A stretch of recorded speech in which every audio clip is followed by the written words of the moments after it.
Hey guys, tonight we're easing into one of those chapters of history that's equal parts scandal, sorrow, and, let's be honest, extremely awkward candle placement. We're heading deep into the smoky, stew-scented back streets of the medieval city, to places where the walls were thin, the rules were thinner, and the velvet curtains only half-heartedly tried to hide what was going on. That's right, we're talking about medieval brothels. Now just so you know, you probably won't survive this. Not emotionally, not psychologically, and definitely not if you're squeamish about disease or the smell of unwashed tights. Medieval brothels weren't exactly 5-star inns with spa options, but that's the whole fun of it.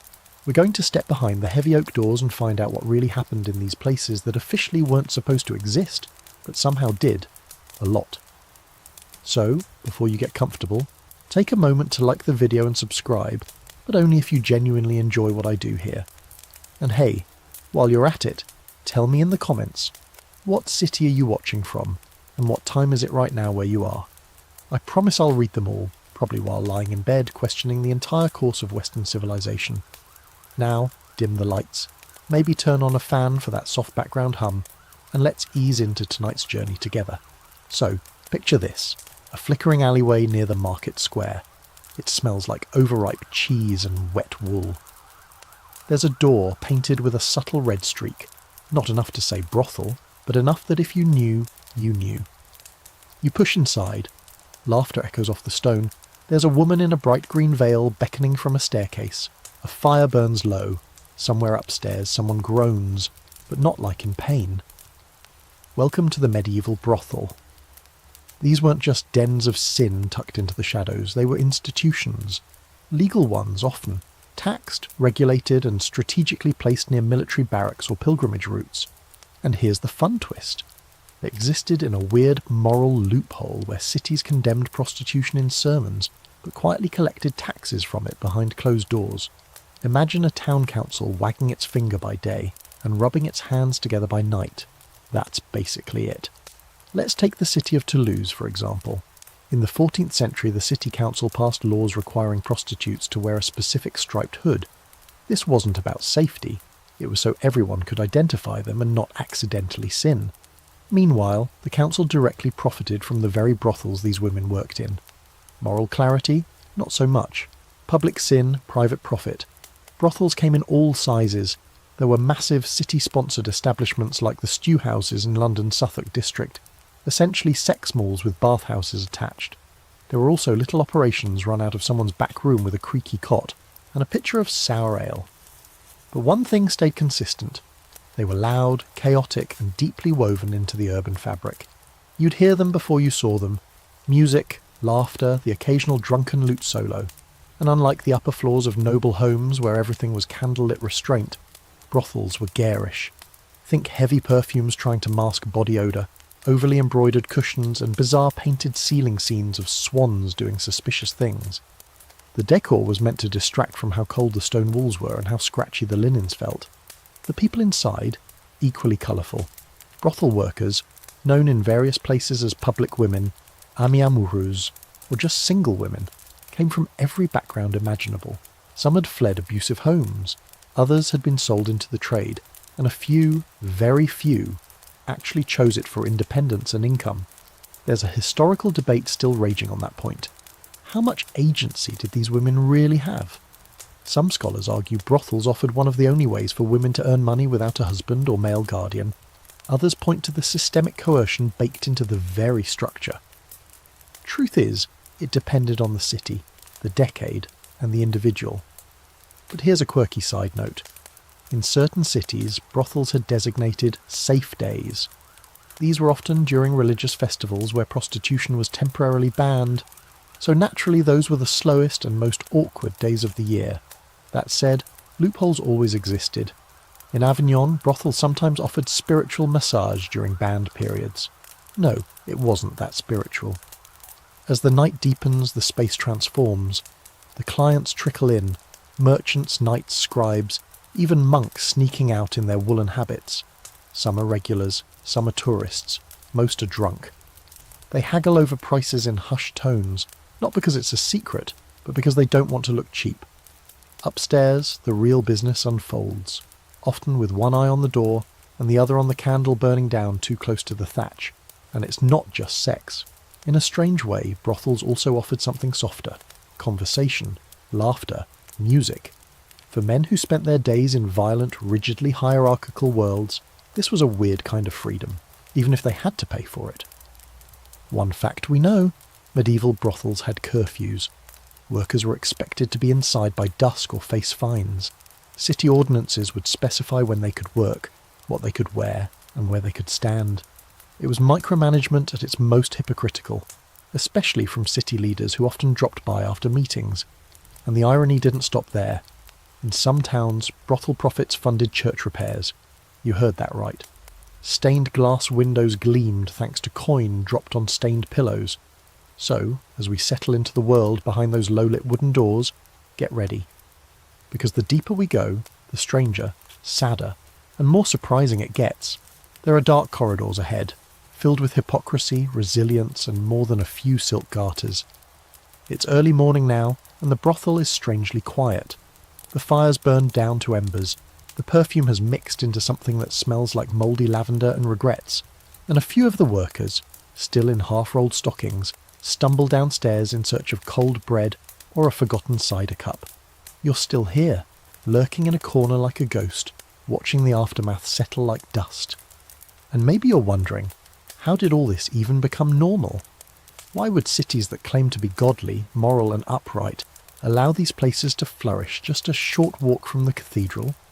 Well, surprise, it was all about profit and control.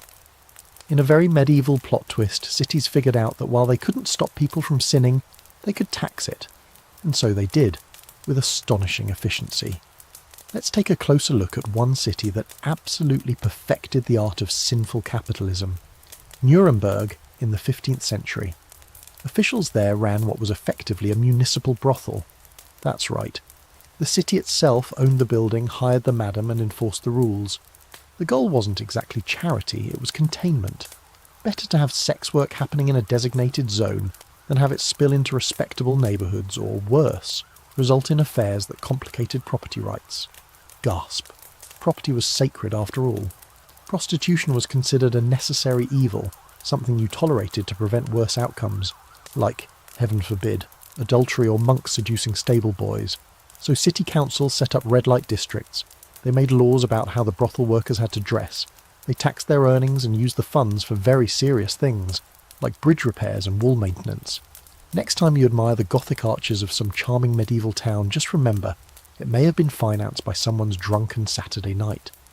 This public-private brothel system was so efficient, it makes modern zoning laws look lazy. In Florence, for example, you could find entire neighbourhoods zoned for sex work, conveniently located near markets and ports, because supply and demand, baby.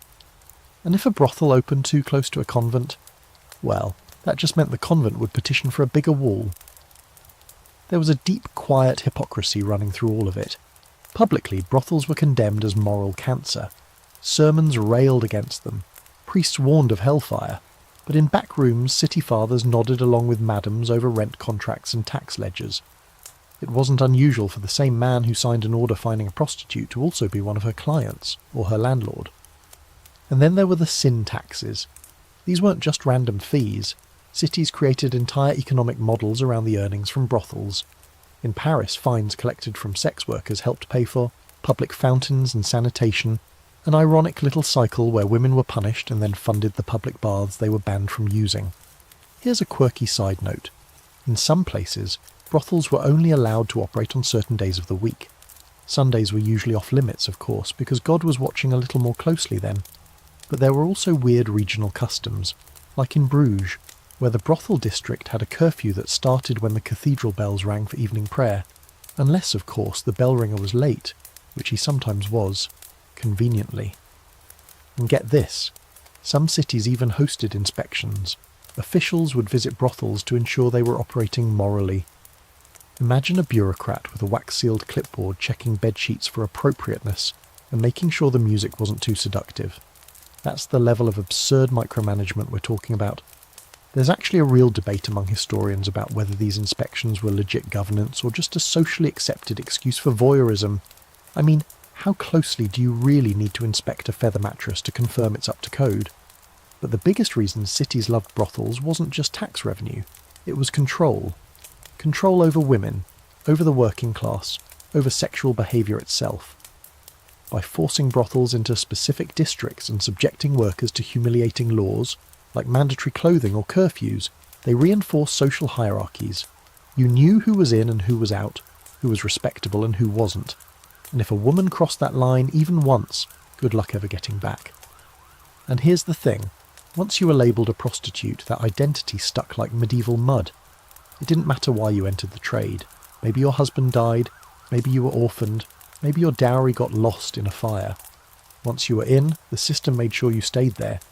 Even if you left the brothel and married a baker, you were still that woman from down the lane. In some cities, brothel workers were required to register with local officials. They had little books or tokens identifying them as legal sex workers. Sound helpful? It wasn't.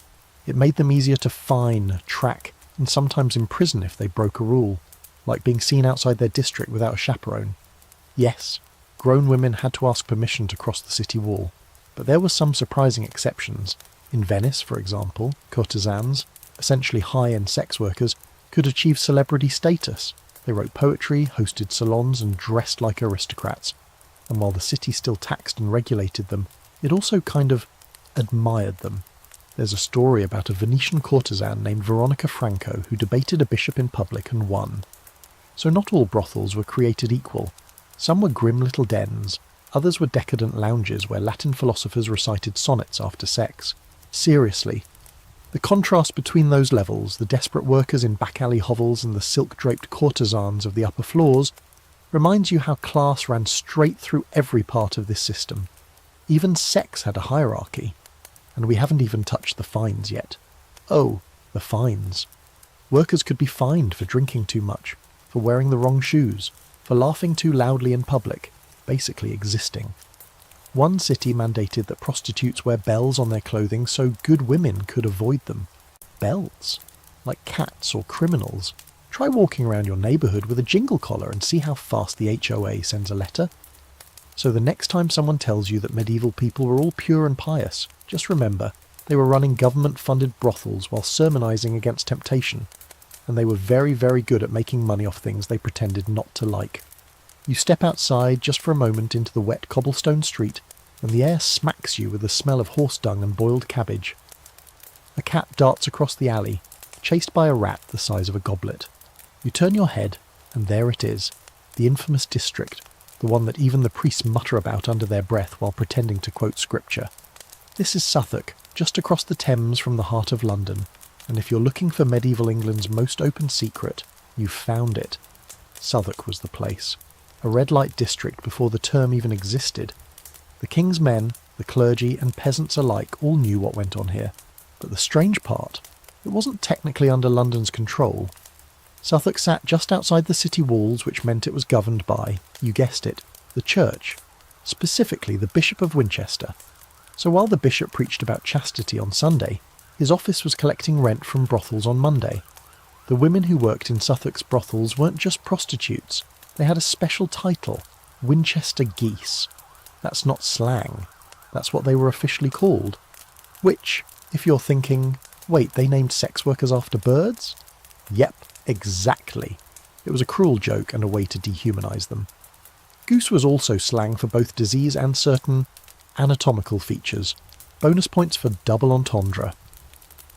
These women weren't allowed to live inside the City of London proper, so Southwark became a self-contained zone of sin and survival. It had taverns, gambling houses, and dozens of brothels packed elbow to elbow like they were waiting to be condemned in alphabetical order. In fact, the stew houses, as they were called, were often built over bathhouses, hence the stew. Originally, they were just places to soak in a tub and maybe get a back rub, but we both know how that escalates. And once the curtains went up, no one was fooling anyone. But despite how regulated things were, the brothel workers in Southwark lived in a bizarre limbo. They had freedom, kind of. They could work, earn money, and sometimes even set their own terms. But they couldn't marry. They couldn't wear respectable colours like scarlet or blue, and they couldn't be buried in consecrated ground. Even in death they were reminded of who they were. There's a cemetery near the old brothel quarter, hidden under what's now a car park, that archaeologists have unearthed. They call it the Crossbones Graveyard. It was where the Winchester geese were buried, an unholy patch of dirt for the single women and other outcasts. No headstones, no records, just bones and whispers. And if that isn't bleakly poetic, I don't know what is. Back in the stew houses, the work was hard, repetitive, and dangerous. The women might take on 5, 10, even 15 clients in a day, many of them rough, some violent, and almost all of them carrying things no one could cure. They had to keep smiling, had to flatter, entertain, play the game. Because one bad night could mean being thrown into the street, no questions asked. There was always someone younger or prettier waiting to take your place. And the madams? They weren't always villains, but they were businesswomen first. They had to grease the palms of guards, pay off inspectors, and keep a delicate balance between profitability and disaster. A brothel that made too much noise, got too rowdy, or drew the attention of the wrong noble could be shut down overnight. Or worse, raided and burned by angry townsfolk pretending to be morally outraged. Which brings us to a lesser-known but endlessly strange fact. Brothel workers in Suffolk were technically under the bishop's protection. Like, legally. If someone assaulted one of them or tried to cheat her, she could bring a complaint, not to the city, but to the bishop's court. And sometimes she'd even win. Picture that. A prostitute walking into a religious courtroom, listing her grievances while a bishop adjusts his robe and pretends he doesn't know her by name. And here's something that continues to puzzle historians. Why did the church keep up the act? Why didn't they just shut it all down? There are theories, of course. Some say the church believed it was better to have sex work contained than scattered. Others say it was about money, always a good bet, and still others think the church just didn't want the political fallout. Shut the brothels and you'd suddenly have angry clients across all classes, including knights, including royal officials, including inconveniently other clergy. But the contradiction ran deep. Brothels like those in Suffolk operated in daylight, often with full knowledge of everyone involved. And yet, at the same time, they were coated in shame. You could visit one, joke about it with your friends, maybe even see your neighbour's husband leaving one, but you couldn't talk about it openly. It was the medieval version of don't. Ask, don't tell. With a lot more velvet and body lice. The women there weren't allowed to own property, couldn't testify in most courts, couldn't inherit, couldn't join guilds, but the economy couldn't function without them. Ports needed brothels, travelling merchants expected them, and armies, we'll get to that, relied on them for morale. The hypocrisy wasn't just a bug, it was the system. One more thing to make your blood pressure spike. Brothel workers in Southwark had to follow fashion laws that made them stand out on purpose. Some were forced to wear striped cloaks. Others weren't allowed to cover their hair. One law required them to wear shoes with the toes cut off. Yes, cut off. Like some ridiculous reverse Cinderella warning. These women don't belong at the ball.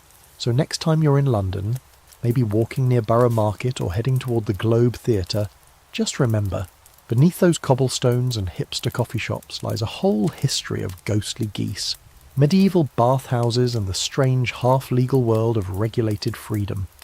It's the part of London's past that no one wants to put on a postcard but still refuses to be forgotten.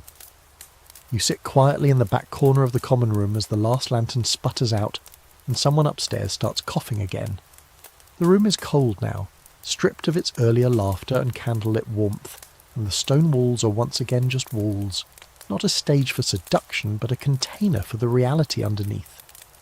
One of the women passes you, barefoot and blinking blearily in the gloom. You wonder who she is, how she got here, and how so many women, thousands across medieval Europe, ended up behind these velvet curtains in the first place.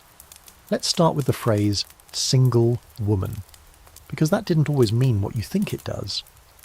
In many towns, single woman became a not-so-subtle code word for prostitute. You'd find it in tax records, court ledgers, even church rosters. If a woman wasn't married, wasn't part of a guild, and didn't have a male guardian listed beside her name, officials assumed, often without asking, that she was in the sex trade, and that assumption carried consequences. It meant fines, surveillance, and mandatory registration in many places. But why were so many women left in that position? The answer, of course, starts with poverty. In a society where women couldn't legally own land without a male relative, and where most jobs were closed to them unless they were nuns, laundresses, or bread bakers, the options were slim. The moment you lost your husband, your father, or your dowry, you were dangerously close to the edge, and sometimes the only way forward was through that crooked little alley that led to the brothel door. There were also orphans, hundreds of them, especially after plagues and wars swept through cities. Girls as young as 12 were taken in by brothel keepers with promises of food and shelter. There were no background checks, no training, no safety nets. One day you were helping in the kitchen of your aunt's inn. The next you were serving ale with a side of expectation and being told to smile, no matter how your stomach turned. Then there were the women sold into the trade. Families, especially poorer ones, would sometimes apprentice their daughters to madams in exchange for a lump sum. Officially, the arrangement was for domestic service. Unofficially, everyone knew what the work involved, and once you signed the parchment and handed over the girl, there was no refund. This brings us to one of the saddest ironies of medieval brothel life. Sometimes the brothel was the safest place a woman could be. Outside in the streets she risked being beaten, arrested, or sexually assaulted with zero chance of justice. Inside she had a roof, regular meals, and at least some form of community. It wasn't a good life, but it was a less terrible one, which for many was the best offer on the table, and some women, rarely but still, chose the life. Not because they dreamed of it, but because it offered a bizarre kind of independence. They could earn their own money, they could live without a husband, they could make decisions. A few of them, especially in bigger cities, even managed to save enough to leave the trade, buy a tavern, or become a brothel keeper themselves.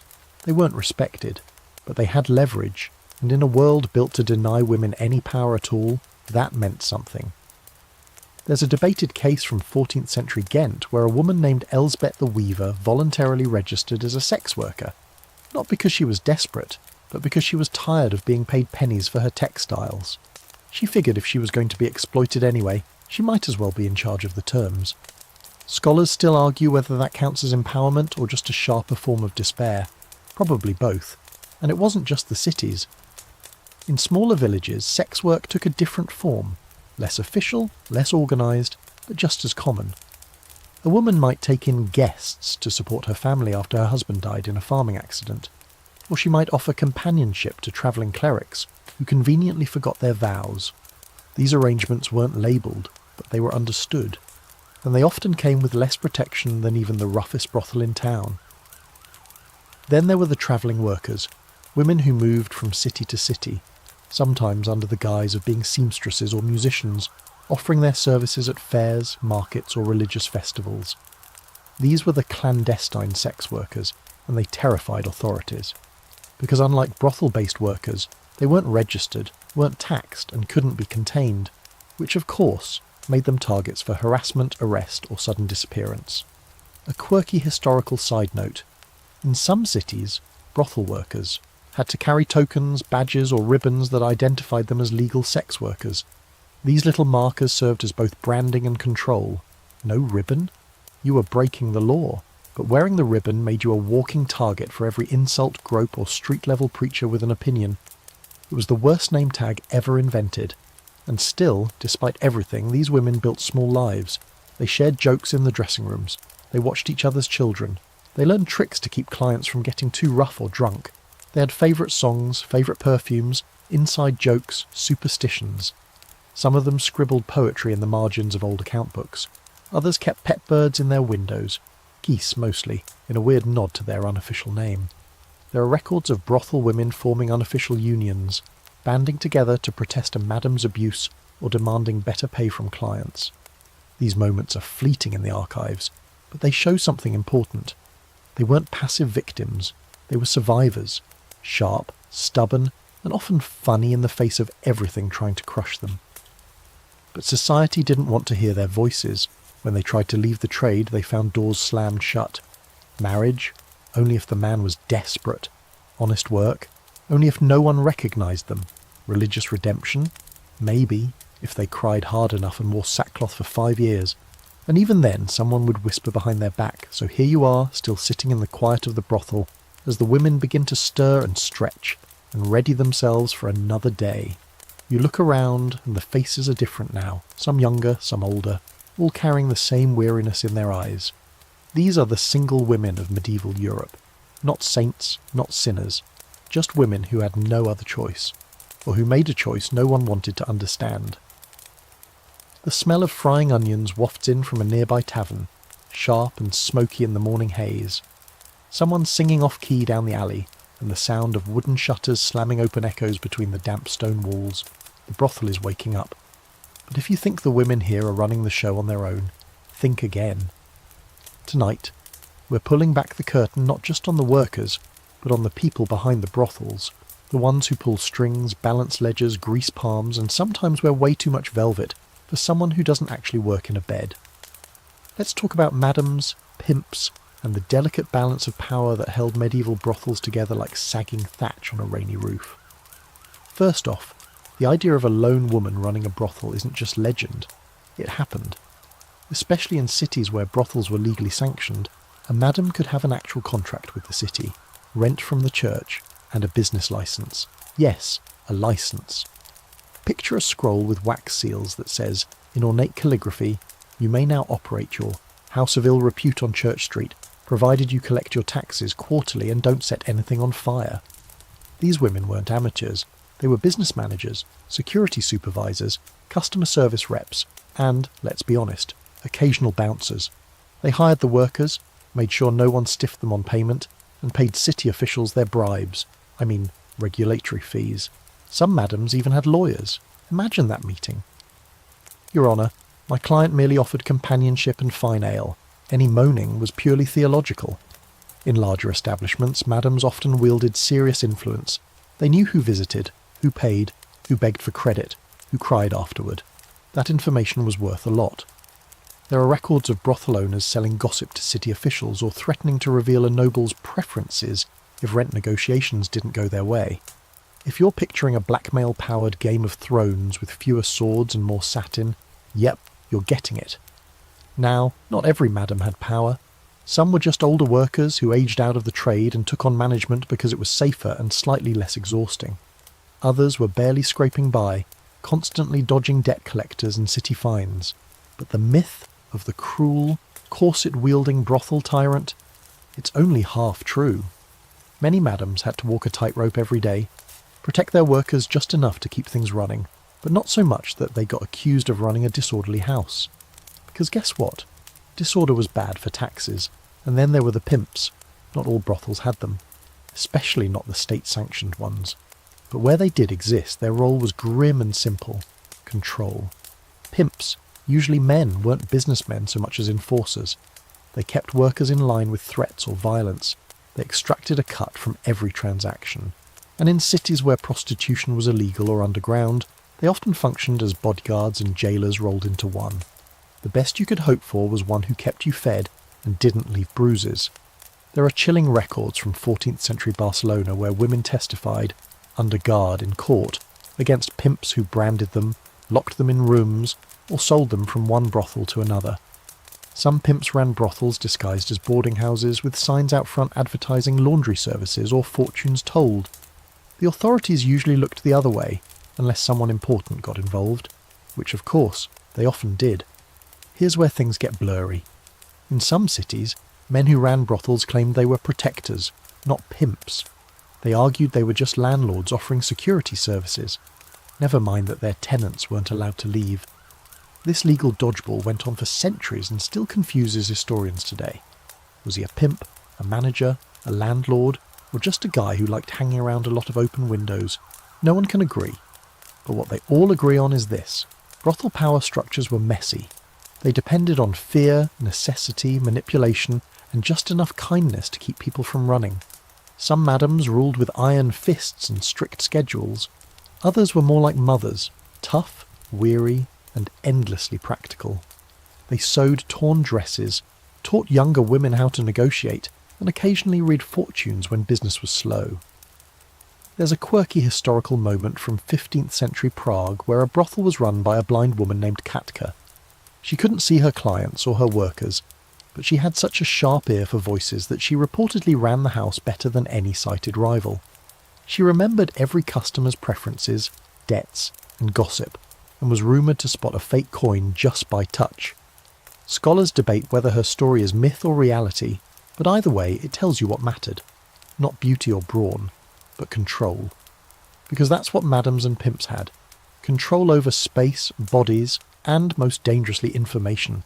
They knew things, knew how city politics worked, knew how to keep secrets, or how to sell them.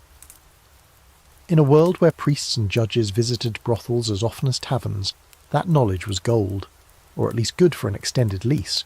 Of course, sometimes the power turned. When a madam grew too wealthy, too visible, or too opinionated, she could be dragged down fast. All it took was one bishop with a grudge, or one jealous husband with a dagger. Brothels were tolerated, but never truly safe, and the people who ran them walked a line thinner than a wine-soaked stocking.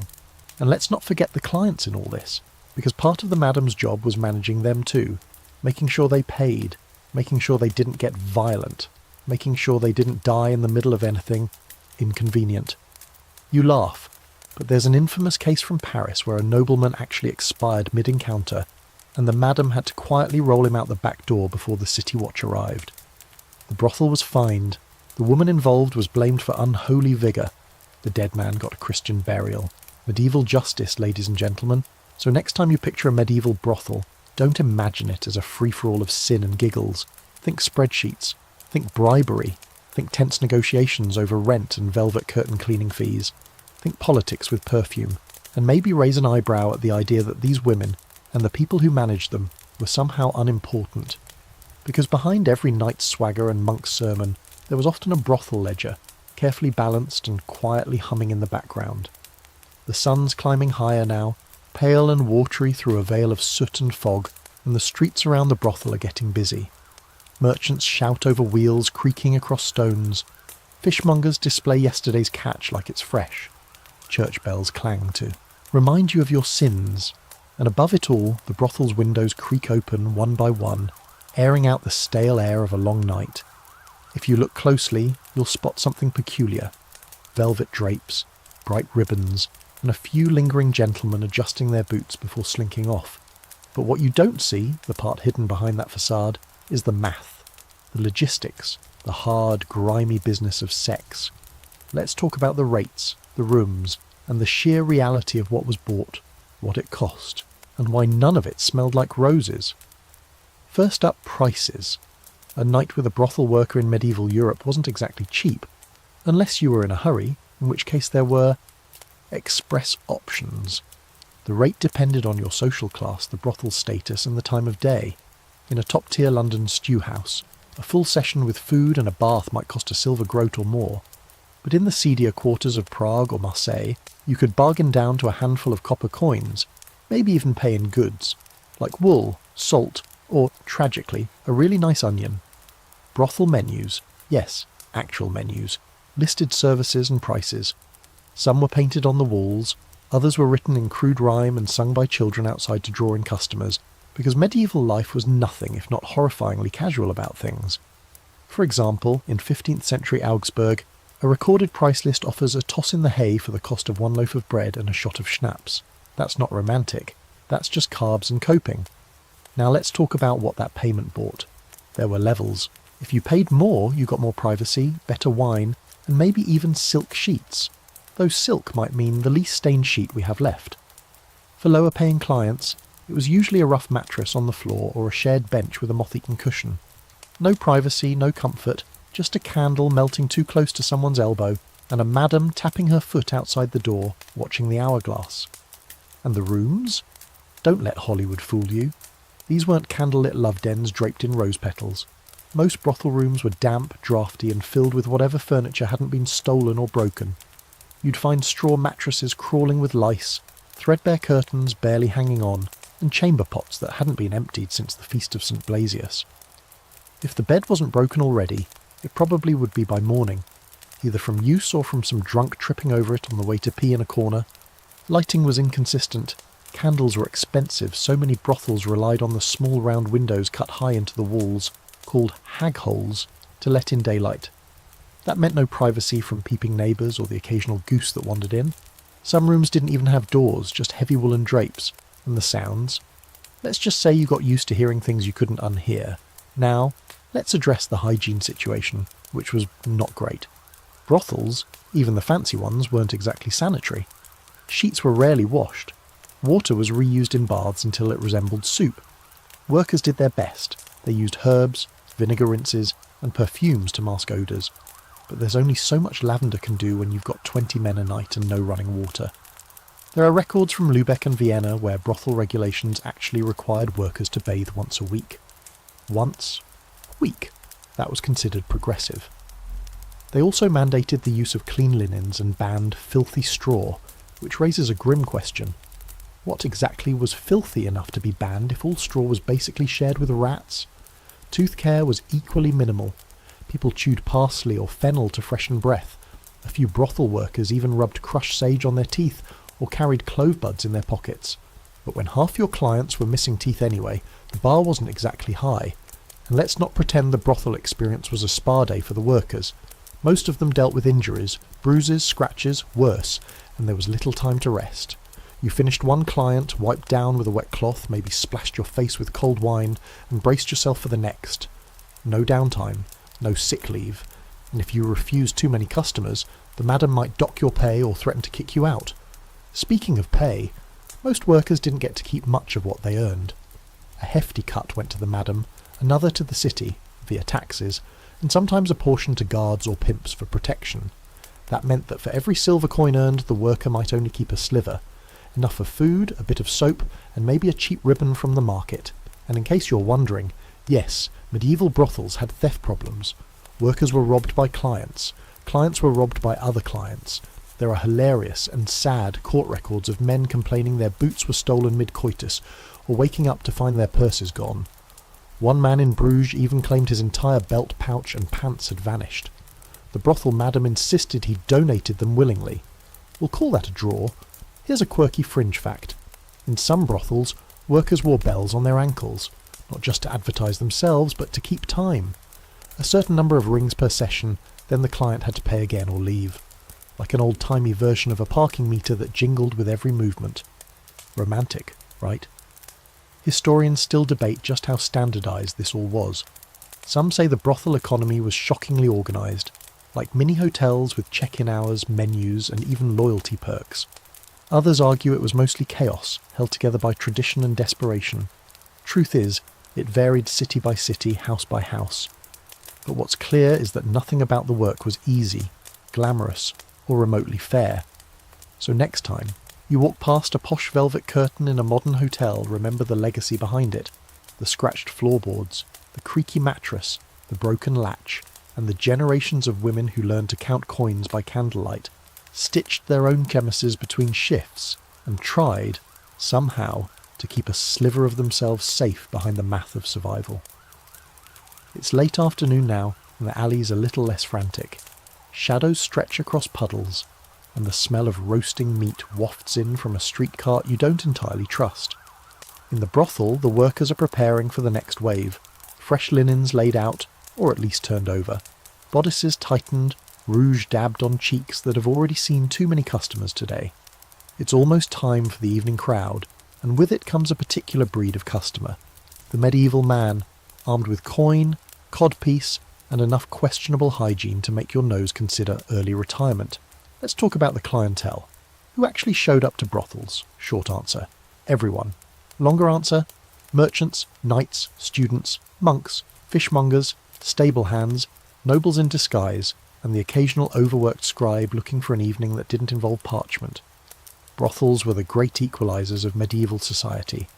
You could find a peasant and a noble under the same roof, sometimes even in the same bed, though probably not by choice.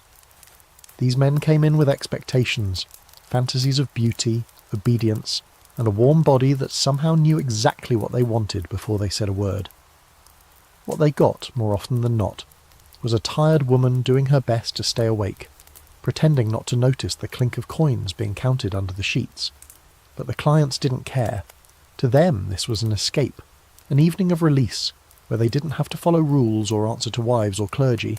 It was a rare space where their desires were not only allowed, but expected. The behaviours ranged from awkward to horrifying. Some men were gentle, shy even, fumbling through the encounter like they were terrified of touching another human being. Others treated workers like furniture, issuing orders and threats, convinced their coin bought total control. And some didn't even come for sex. They came to talk, to cry, to drink, to be held, to have someone ask, "How was your day?"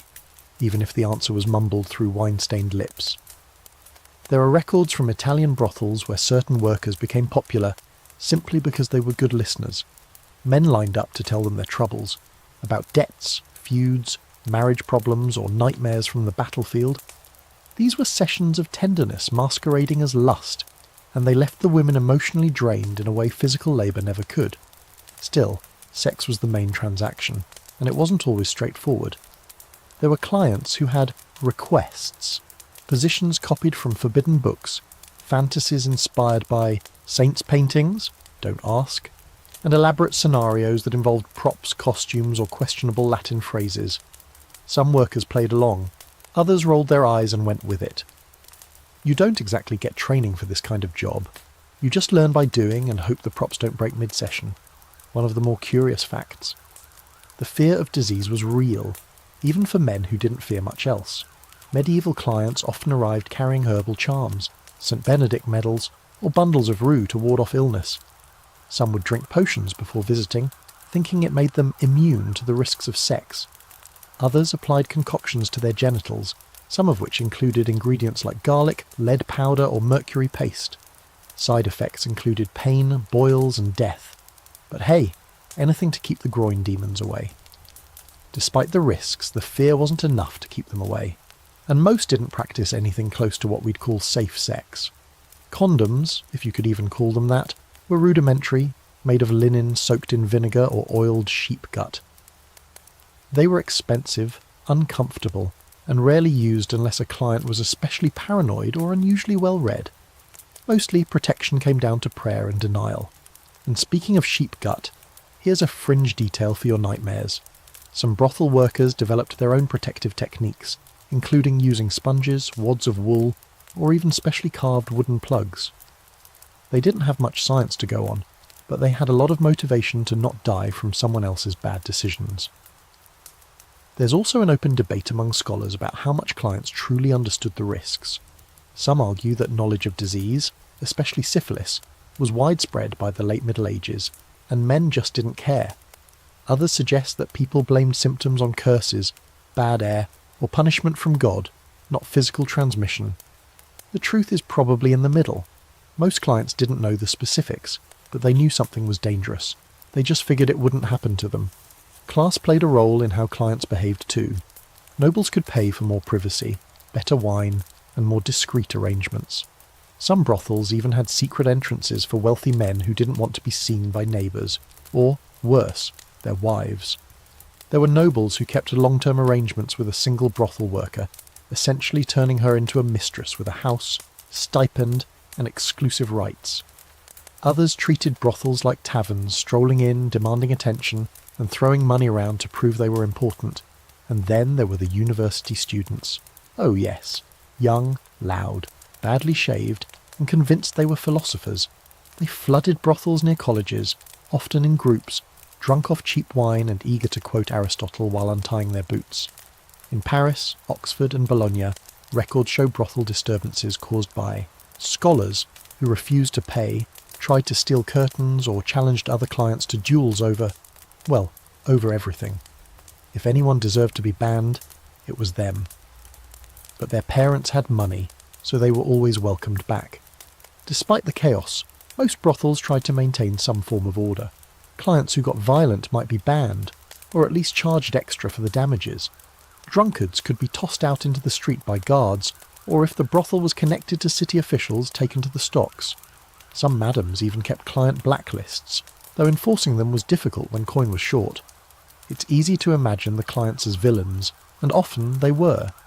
But like everyone in this system, they were also trapped.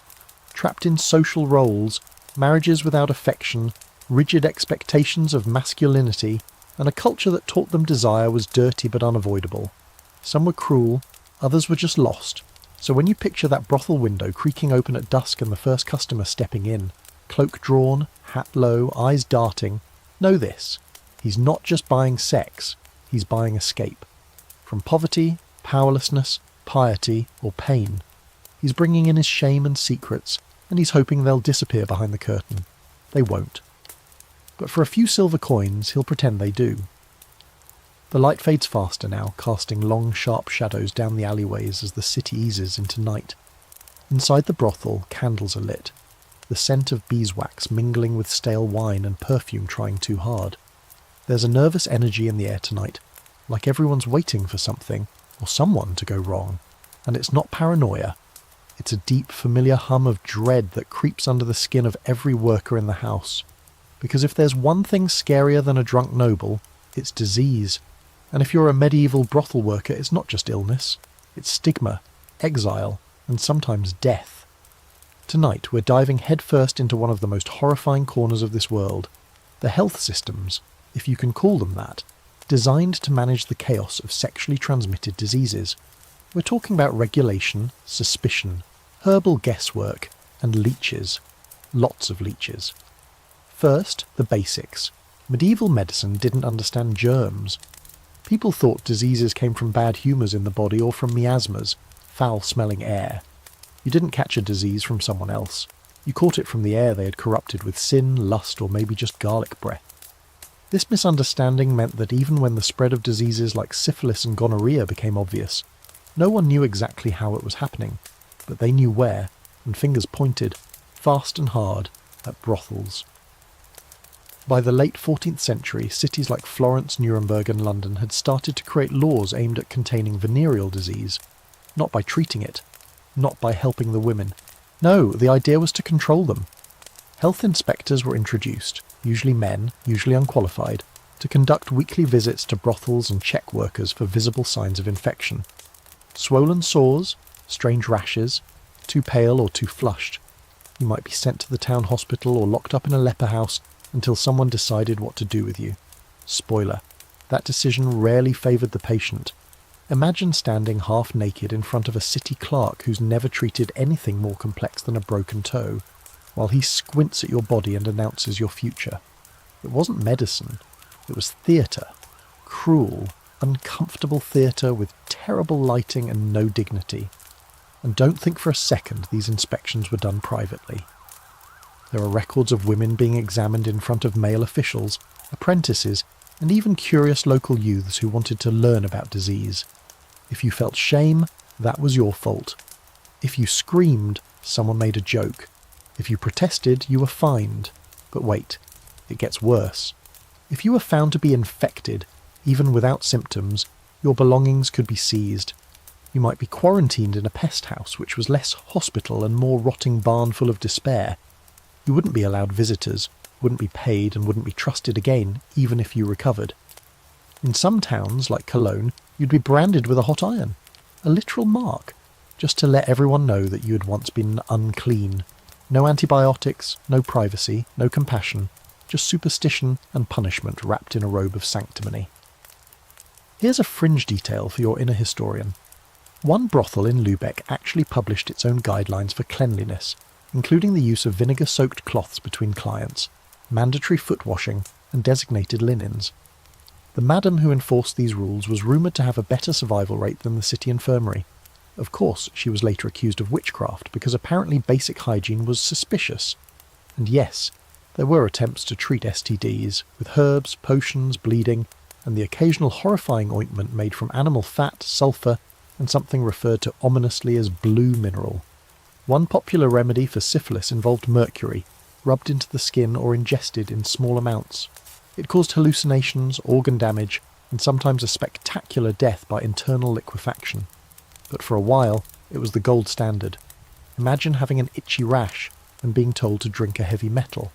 Medieval medicine, fixing problems with worse problems since 500 AD.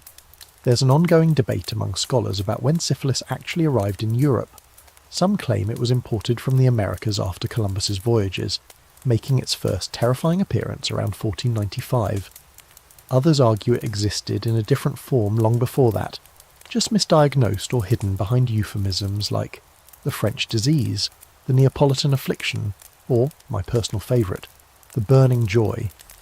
The truth is blurry, as usual.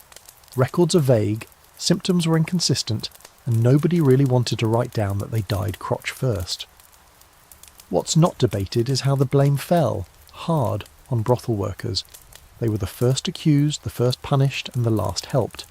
Even when it was clear that clients were spreading disease from house to house, like horny little vectors, the women bore the burden of shame.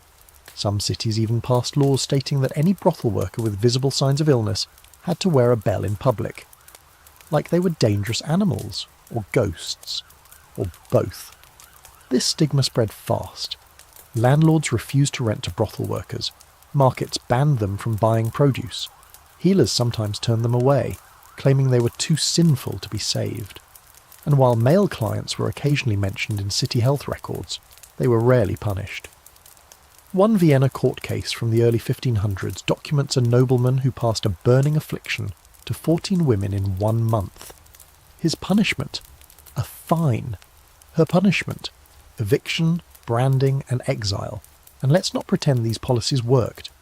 Disease still raged through cities, spreading like wildfire through brothels, taverns, and private homes. If anything, the fear of punishment made people more secretive. Workers hid their symptoms, madams paid off inspectors, and clients lied about their health. But the cycle continued. Deny, disguise, decay. Despite all this, brothel workers developed their own strategies. They used herbal poultices made of yarrow and marigold.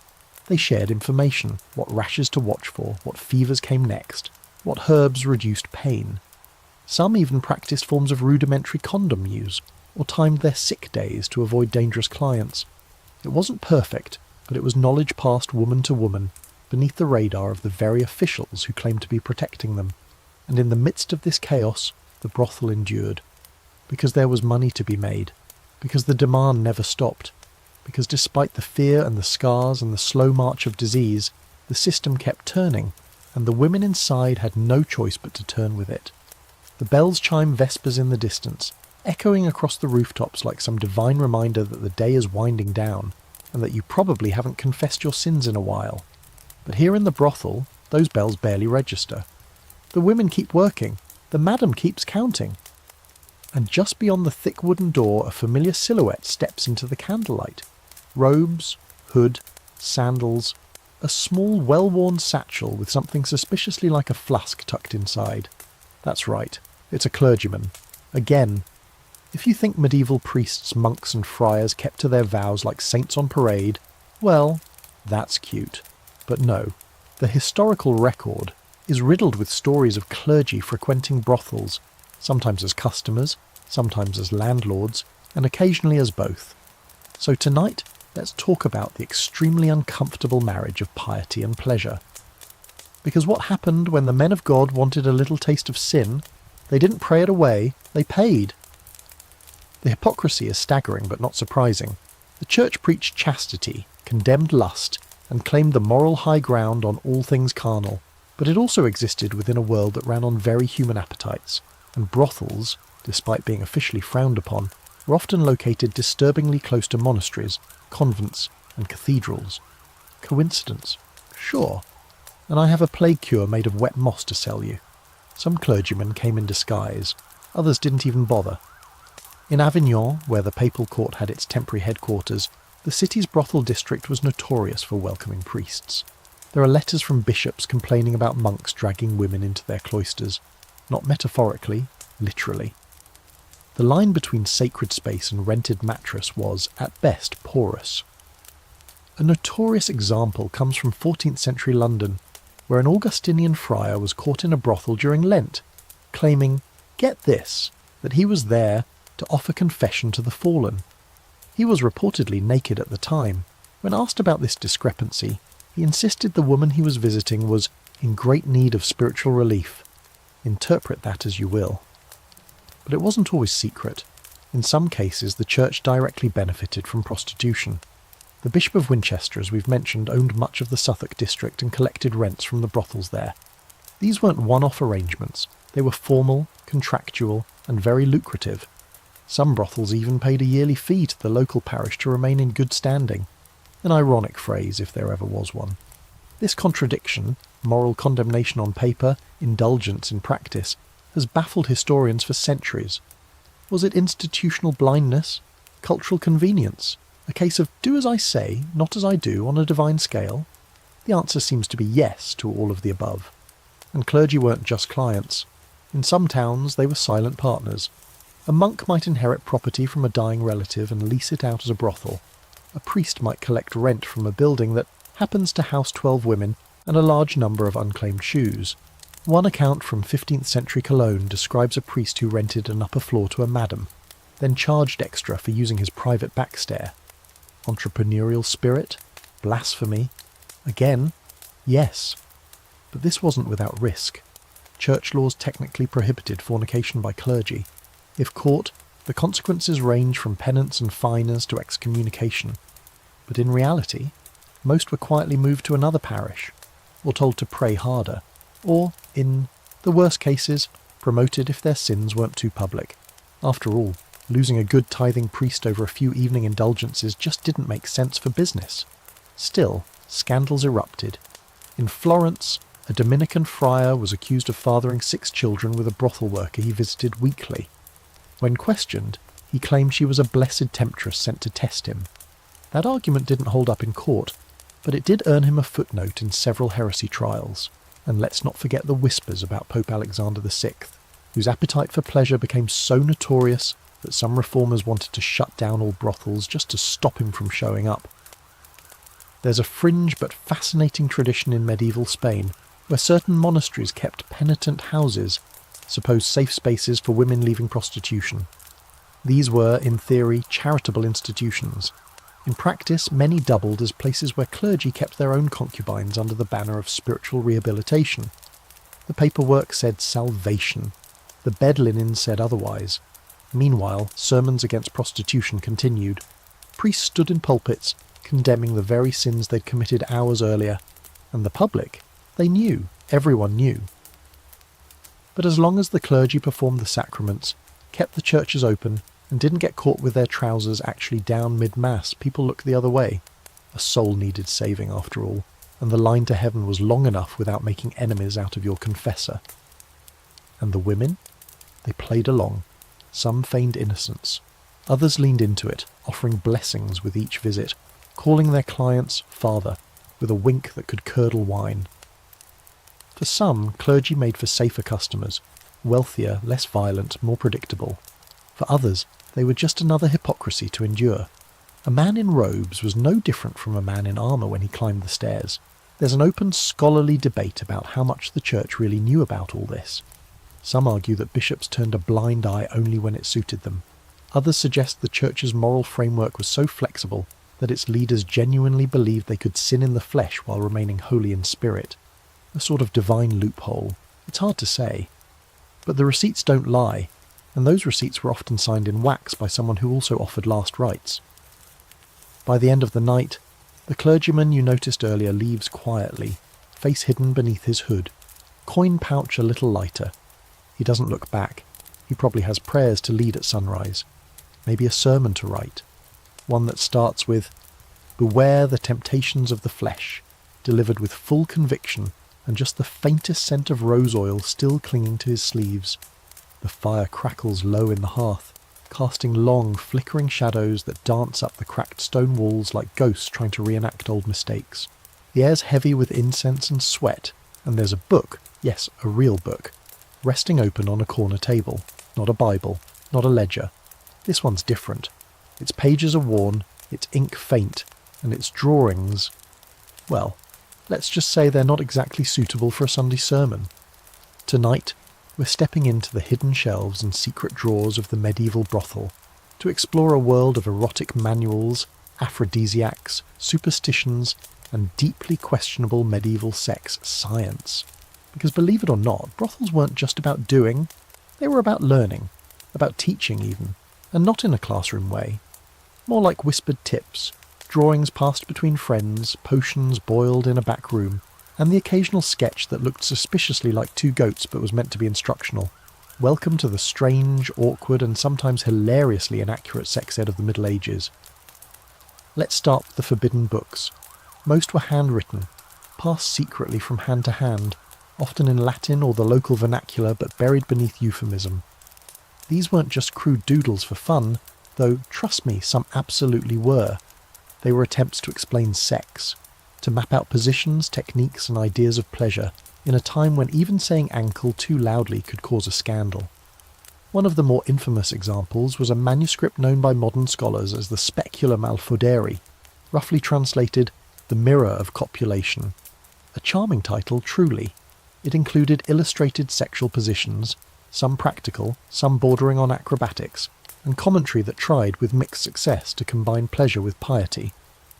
The book advised men to avoid becoming beasts in their lust, while showing them exactly how to become very creative beasts indeed. And yes, brothels had copies.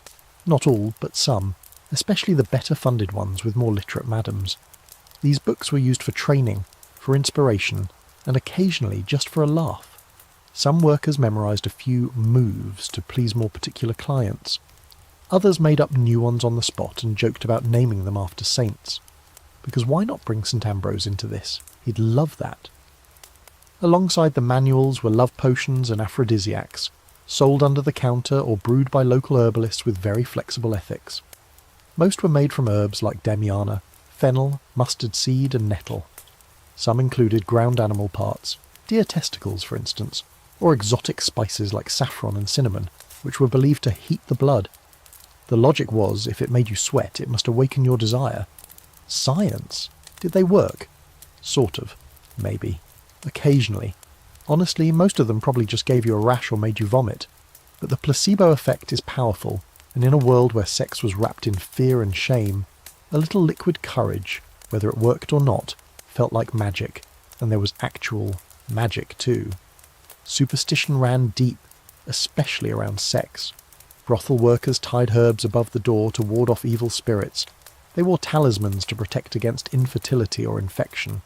Some whispered incantations before each encounter, asking for luck, strength, or, in particularly desperate times, invisibility.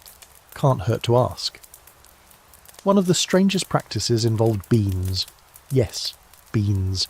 Carried in a pouch or tucked into a corset as a kind of charm. Black beans for protection, red beans for passion, white beans for, well, no one's really sure.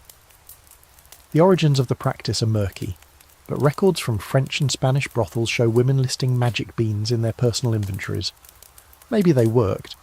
Maybe they just felt like something they could control in a world that took everything else. There were also songs, saucy little verses that doubled as mnemonic devices for technique. Think limericks about how to position your legs or where to put your hands. They were passed along from older workers to younger ones, often edited and localised. One English brothel had a chant that went, "Bend the knee for the bishop's eye, but keep the coin for he lifts the thigh." Catchy, right? It's medieval sexual wisdom disguised as tavern poetry. Now let's not pretend this was all fun and educational. These tools of the trade were also tools of survival. Brothel workers used erotic knowledge to stand out, to keep clients interested, to avoid punishment for being boring or unskilled. In a job where refusing a customer could mean the difference between dinner and starvation, knowing one more trick might keep you in good graces for another week. And let's be honest, some clients expected expertise. They came in demanding the special treatment they'd heard about from a friend, or seen scribbled in a monk's margin notes. Show me the trick from the Venetian girl.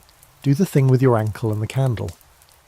It was theatre, a routine, and the workers were actors, directors, and stagehands all at once.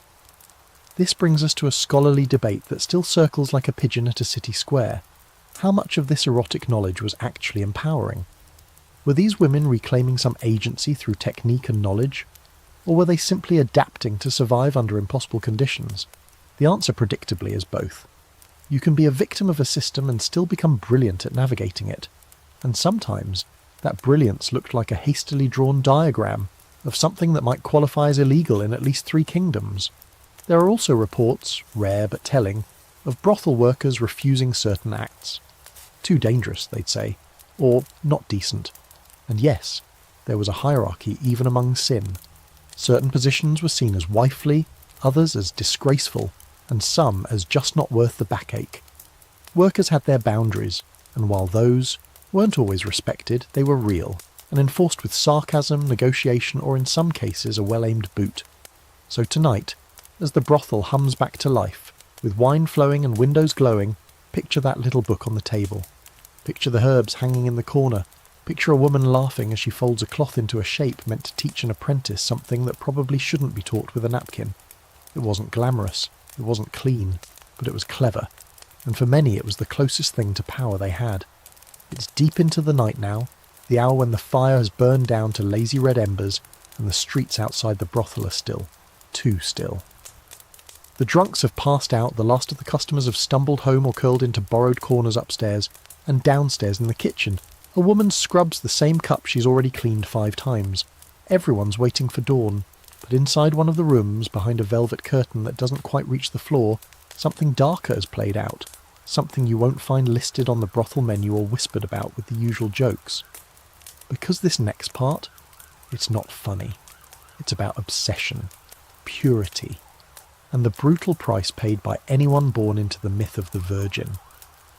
Let's talk about the very real, very medieval, very horrifying obsession with virginity. If you think modern ideas about purity are weirdly intense, medieval Europe said, "Hold my wine-stained manuscript." Virginity wasn't just a preference, it was an ideal, a commodity, a symbol of status, virtue, and mystic holiness, all wrapped in one terrifying concept that could make or break a woman's life before she'd even spoken a full sentence. This obsession reached deep into the brothel.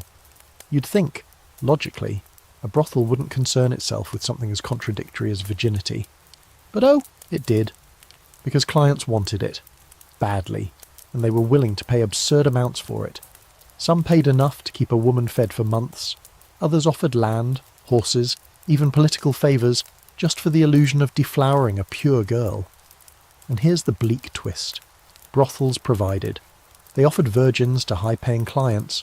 Whether or not the girl actually was one, it didn't matter. The performance mattered. Blood-stained sheets were faked. Shy behaviour was rehearsed. Sometimes chicken blood was used. Other times the woman bit her own lip hard enough to bleed. It was theatre again, but this time the stakes were violence. In some cases girls were actually virgins, sold into the brothel or taken in under false promises. These were often orphans, teenagers, or desperate daughters from impoverished families. Their first client wasn't a gentle welcome into womanhood. It was an act of brutal transaction. There are records too many to ignore of girls as young as 12 being offered to clients under the guise of purity. Some brothels even advertised it, coded but clear. A new flower in bloom. Unopened treasure. You didn't have to read between the lines, it was all right there, sickeningly poetic. There's one account from 15th century Lyon where a nobleman paid a small fortune for the untouched one, only to return 2 nights later demanding another. The girl in question, dead. Internal injuries. No investigation, no charges. The brothel simply replaced her. So yes, this obsession came with blood, sometimes staged, often not. And it was rooted in the belief that virginity was a form of spiritual currency, a holy state. Something sacred that, once lost, rendered a woman permanently changed, lesser. This wasn't just religious fluff, it was encoded into laws. In some cities, a woman's virginity determined her dowry, her legal worth, her chance at protection under the law. Which is to say, once it was gone, the world treated her as disposable. And yet, paradoxically, virginity was eroticized like mad. Men wanted it, priests preached about it, artists painted it, poets compared it to snow, lilies, glass, and all sorts of other fragile things that don't handle pressure well. And the women? They were caught in the middle, expected to remain pure in a world where poverty, coercion and survival made that almost impossible.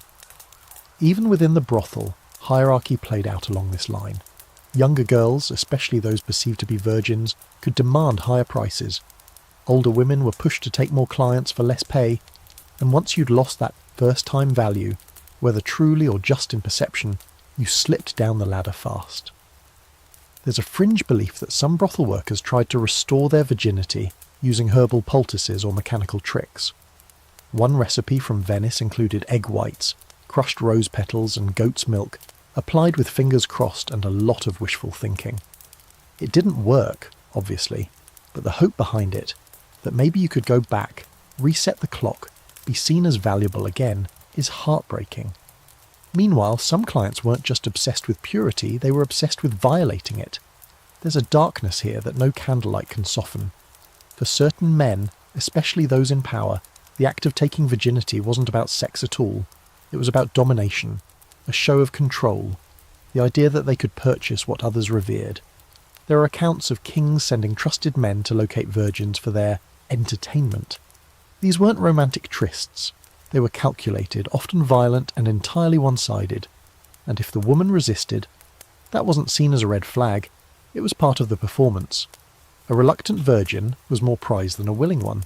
The line between roleplay and real harm dissolved, and in many cases no one cared to redraw it. The myth of the pure, unwilling girl being won over by force wasn't just a story, it was sold, nightly, behind curtained doors. There's an ongoing scholarly debate about whether these brothel virginities were more illusion than reality. Some historians argue that the whole economy of first-time sex was staged, choreographed with props and actors like a terrible pageant. Others insist that many of these girls were genuinely untouched before their brothel debuts, and that the damage, physical and emotional, was real and rampant. The truth, as always, likely floats in between. Real pain wrapped in pretend innocence. But what's undeniable is this. The fetishization of virginity was never about women. It was about men's fantasies, their control, their need to mark, own and degrade something they'd decided had value only in its untouched state. And when that value was gone, the woman was cast off, replaced, or expected to simply smile and carry on like it hadn't mattered. So now, as the city sleeps and the brothel winds down, think of the beds upstairs. Think of the girls brought in with promises of work, only to discover that their worth lay in what they hadn't done yet. Think of the linen sheets stained more by performance than passion. Think of the myth that purity equals value, and how deeply it cut into the lives of women who had so little to begin with. And then think of the silence that followed, how no one talked about it the next morning, how the coin still changed hands, how the world kept turning.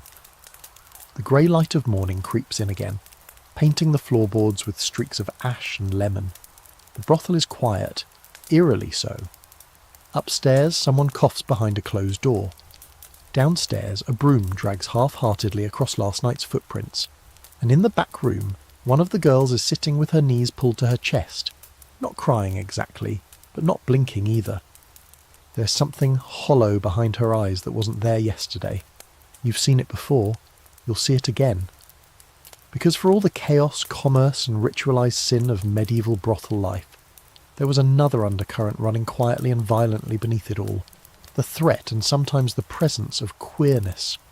Tonight we're going underground, into the secret networks, whispered names and barely visible gestures that made up the hidden world of queer intimacy in medieval brothels. Because yes, it happened.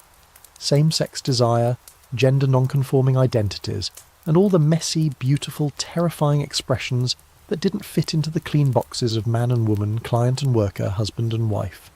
These stories rarely made it into the history books, but they're there, between the lines, in the court records, in the margins, and in brothels.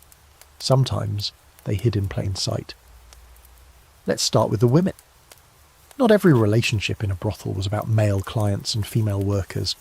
The women lived together, worked side by side, shared beds to save warmth, and built deep, complicated bonds. Some of them romantic, many of them sexual. This wasn't just survival. It was affection, desire, love, even.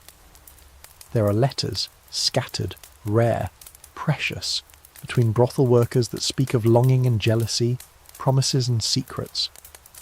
"You smelled of rosemary," one woman wrote to another in Avignon. "My mouth still remembers the shape of your name." That's not business. That's something deeper. And sometimes these relationships were strategic. In a world where men came and went, where violence was always a risk, women found comfort and protection in each other. They formed what some historians call emotional households, not marriages in the legal sense, but real partnerships nonetheless. They shared coin, food, childcare. They watched each other's backs, literally and figuratively. And yes, they shared bodies. When the door closed and the candles dimmed, no one was watching. Of course, it was dangerous. If discovered, queer women risked more than ridicule. They could be beaten, imprisoned, or worse. Female same-sex acts weren't always prosecuted the way male ones were, largely because male authorities had no idea how to define them. But when they were noticed, the reaction was swift and vicious. The idea that women could find pleasure without men was threatening, an affront to the entire patriarchal system. Because if a woman didn't need a man, what use was she? Where did she fit? Still, some brothels tolerated, or even quietly accepted these relationships, as long as they didn't interfere with business. There are accounts of madams turning a blind eye to what the girls did between clients, as long as the coin kept flowing. One brothel in Frankfurt was rumoured to have a mirror room, where two women would entertain a male client not by touching him, but by performing with each other. A crude, exploitative version of queerness, but a version nonetheless. And sometimes, between the performance, real desire sparked. Then there were the men. This part is trickier, not because it didn't happen. Oh, it definitely happened.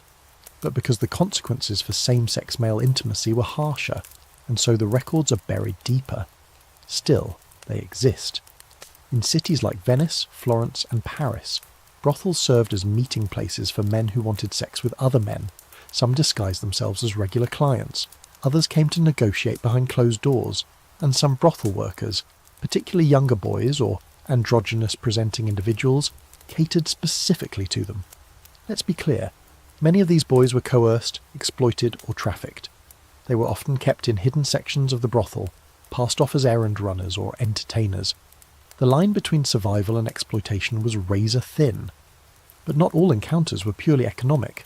There are personal testimonies, criminal records, even love poems that suggest genuine affection between male brothel workers and their clients, or between the workers themselves. One of the most cited cases comes from Florence in the early 15th century, where a male brothel worker named Giuliano was arrested after being caught in mutual embrace with another man behind a tavern attached to a brothel. They were charged with sodomy, sentenced to public shaming, and exiled. But before his punishment, Giuliano reportedly told the court, "I loved him before he paid me.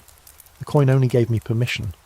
That line, preserved in legal Latin, echoes through the centuries like a sigh in stone. There's also the curious case of third gender figures in brothels, people who didn't fit neatly into male or female categories. Some dressed in gender non-conforming ways, others changed their presentation entirely. In parts of medieval Iberia, there are scattered reports of individuals living in brothels who wore women's garb but had the voice of men, or vice versa. They were sometimes ridiculed, sometimes tolerated, and sometimes celebrated, especially if they could sing, dance, or entertain noble clients with a sense of novelty and scandal. Historians still argue over what to call these individuals. Were they trans, non-binary, gender fluid? The terms don't map perfectly across time, and imposing modern labels risks oversimplification. But what is clear is that medieval brothels, for all their brutality, created spaces where gender and desire could blur, where identities outside the norm could exist, if only in shadow. There were codes too, signals passed between those in the know, a red sash tied on the left instead of the right, a hand gesture, a certain way of lighting a candle or offering a drink. These small signs meant everything in a world where a wrong word could mean a beating or a noose. Brothels became not just places of business, but points on an underground map, a hidden network where queerness survived by being invisible to everyone except those who needed to see it. And yet the tragedy was always close. There are heartbreaking court records of lovers torn apart, of women flogged in the streets, of men burned or drowned because their letters were found, because someone overheard, because the world outside the brothel wanted everything to be simple and straight and safe, and it wasn't. But even then, even under threat, people loved, people risked, people found each other in stolen moments behind wine barrels and under shared blankets, in the laughter between shifts, in the long look across a crowded dressing room, in the quiet murmur of "stay with me" just before dawn. So tonight, as the city stretches into silence and the last of the candles flicker low, think of them, the women who found solace in each other's arms, the men who spoke love through coin because they had no other way. The ones who didn't fit into the stories history liked to tell. They were here, they mattered, they still do. By the time the sun is up again, the brothel feels like a different world entirely. Windows are flung wide to let out the stink of candles and flesh. Blankets are aired, and last night's makeup clings to pillowcases like faint regrets. There's the creak of floorboards, the whistle of a pot starting to boil, and the soft shuffle of boots in the hall. But today, someone new has arrived. Not a merchant, not a soldier, and not the local tax collector looking for his cut. No, this man has jewels in his hat, too many buttons on his coat, and the kind of confident swagger that only comes from knowing the law applies differently to you. Congratulations. You've just witnessed a royal brothel tour. That's right. Royalty. Nobles. Dukes. Earls. Kings. And their annoying cousins. They didn't just visit brothels in secret. Sometimes they did it on purpose, in groups, as part of an evening's entertainment. And sometimes they brought the court with them. Entourages of musicians, jesters, guards, and the occasional bishop who definitely wasn't supposed to be there but came anyway for moral oversight. These weren't your average transactions. When a king visited a brothel, it wasn't about necessity. It was about spectacle, power, fantasy. It was about saying, I can do this, and you can't stop me. And believe me, no one did stop them. You think the city was going to arrest a prince for slipping out of his palace and into a stew house? Please! They sent extra guards to keep the road clear. Take King Edward IV of England, for example. He was famously fond of women, particularly low-born maidens of the city, which is a very polite way of saying brothel girls with good teeth. He reportedly kept more than one mistress at a time, some housed in brothels paid for with crown funds. Rumour has it that his night tours of London's underbelly were frequent and, well, not subtle. One story claims he left behind a cloak with royal embroidery in a Southwark bathhouse. Someone tried to return it. The Crown denied ownership. Smooth. And it wasn't just England. In France, Charles VI was said to frequent Parisian brothels regularly, sometimes in disguise, sometimes not. During one infamous night, he and several nobles dressed up as wild men, wearing actual branches, tar and feathers, snuck into a brothel and tried to reenact some pagan fertility rite. One torch too close to a branch, and the whole thing caught fire. Several men died. No one ever talked about that as a cautionary tale against brothel visits, just against playing with fire while drunk and covered in pitch. Court jesters sometimes accompanied these trips, providing comic relief or distraction. Their job? Keep everyone laughing and pretend it wasn't awkward when someone's lord uncle passed out half naked in a laundry pile. Some even performed acts with brothel workers, dances, riddles, bawdy songs that ended with private encores upstairs. Royalty liked to mix entertainment with debauchery. After all, what's the point of being king if you can't demand both a lute solo and a foot massage at the same time? But these weren't just wild nights. They had consequences. For the women involved, a royal client could be a curse wrapped in coin. Sure, the money was good, better than usual. And yes, there was a chance at favour, maybe even a position at court as a mistress or maid. But more often than not, the attention burned too hot. When kings moved on, their companions were left behind, pregnant, disgraced, or in danger from jealous wives and scheming courtiers. There's an infamous case in Bohemia of a brothel girl who was elevated to mistress of the king, then accused of witchcraft by his advisers just to get rid of her. She was executed. The king married someone else a month later, and of course royal clients weren't exactly gentle. Power doesn't always make people kind. Some came in demanding challenges, ordering multiple women at once, or requesting exotic experiences rooted more in cruelty than curiosity. There were workers who were beaten, scarred, or permanently injured after a royal visit. And justice? Laughable. You couldn't bring a nobleman to court. You were the crime in their eyes. Yet for some women, a royal visit meant an opportunity, a chance to earn more than they'd make in a year, or at least collect a favour they could use later. Some clever madams made sure to flatter the royal ego just enough to earn protection. Your Highness, we would never allow your name to be sullied. Wink, wink. Suddenly, that brothel had guards stationed outside and a reduced tax burden. Sometimes loyalty was bought with lace and discretion. There's a fringe historical moment from 15th century Milan where Duke Filippo Maria Visconti commissioned a private brothel inside one of his castles.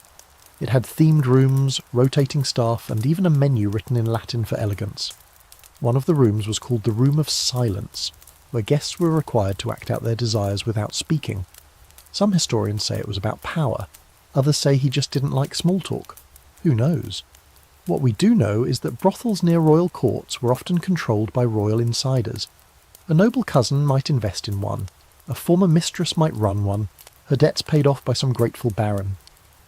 There were rumours of entire brothel networks in places like Paris and Naples, connected by noble families who used them not just for pleasure, but for politics.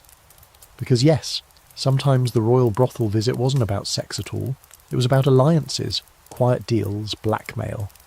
Imagine a duke inviting a rival to a brothel, then making sure the right ears were pressed to the wall, the right sketch artist hiding in the laundry basket. Pillow talk could topple thrones. That's why, during periods of political tension, brothel visits by royalty suddenly declined. It wasn't because kings got moral, it was because they got paranoid. No one wanted to be caught pants down during a coup, unless it was their own coup. Then apparently it was fair game. Even among royalty, reputation mattered.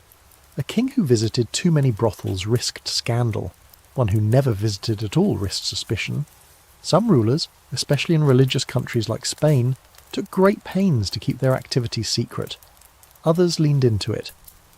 Better a public sin than a hidden one French prince reportedly said. Then he fell off a balcony trying to sneak out of a brothel. God's timing, truly. So the next time you hear about medieval kings and their courtly pursuits, remember that some of those pursuits involved rooms with uneven floors, itchy feather beds, and a woman named something like Lettice or Gertrude trying to find her other earring before the guards burst in.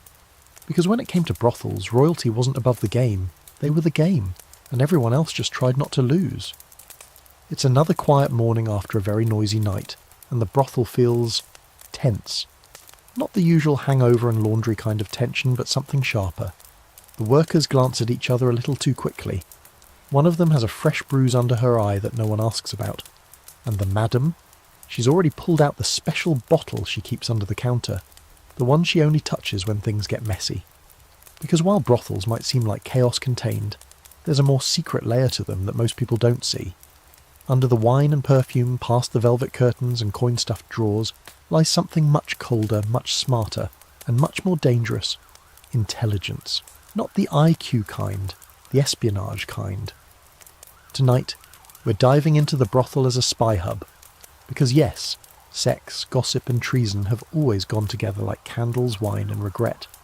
And medieval brothels, with their rotating cast of drunk nobles, scheming merchants and loose-lipped clergy, were perfect little listening posts. If you wanted to know who was funding a rebellion, who was sleeping with whose wife, or which lord was planning to switch allegiances, you didn't need to torture anyone. You just needed to bribe the right madam. Let's start with the women themselves. Brothel workers had one huge advantage over almost everyone else in the medieval world. They were invisible, or rather they were ignored. Men poured their secrets out while naked, drunk, and full of false confidence. They boasted, whined, planned, and they never thought twice about the woman sitting across from them, filing her nails or pouring more wine. But she was listening, every time. Some workers had photographic memories, or close enough. They remembered names, alliances, strange symbols on rings, the weight of certain coin pouches.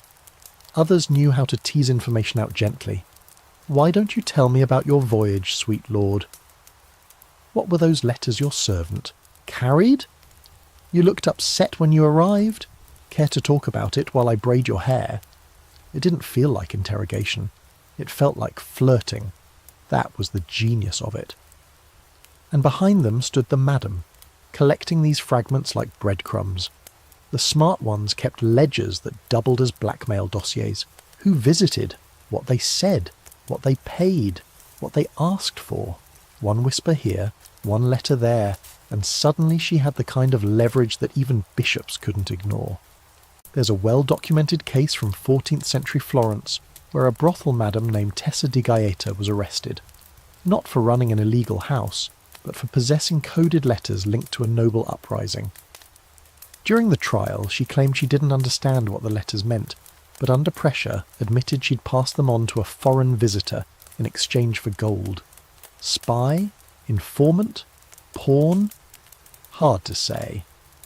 But her brothel had hosted several meetings between rivals just weeks before a failed assassination attempt on a city official. Coincidence? The court didn't think so, and it wasn't always the women who played informant. Sometimes they were recruited. Kings and noble houses kept informants in brothels, planted workers whose job wasn't just to entertain, but to watch, to record, to manipulate. One letter from the archives of Charles the Bold of Burgundy details instructions to a spy named Helene, embedded in a Brussels brothel. Her assignment: observe visiting envoys and report on any discussions involving trade routes or troop movements.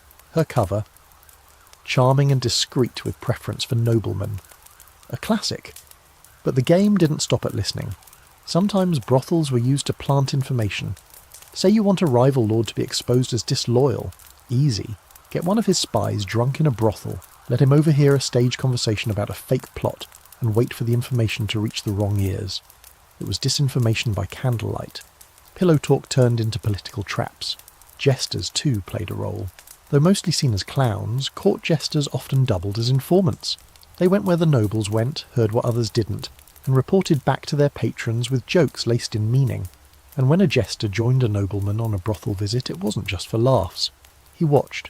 He listened. Sometimes he helped steer the conversation to dangerous territory. There's even a fringe report from 15th century Lübeck about a brothel with a secret tunnel connecting it to a nearby merchant hall. Rumour has it that the tunnel allowed messages, and occasionally people, to move without being seen, especially during times of trade embargo and war. The city denied its existence. But in 1892, builders uncovered what appeared to be a bricked-over passage beneath a former bathhouse. Makes you think. And then there were the coded messages, not letters. Those could be intercepted. No, we're talking about messages baked into bread loaves, patterns sewn into corsets, lipstick smudged in shapes on a mirror. One brothel in Bruges allegedly used flower arrangements to signal warnings. A red tulip in the window meant all is safe. A black poppy meant do not enter, enemy inside. It sounds like spy fantasy, but several merchant records mention changing routes or delaying travel due to poor blossoms at the House of Lace. Whether that was code or coincidence, it worked.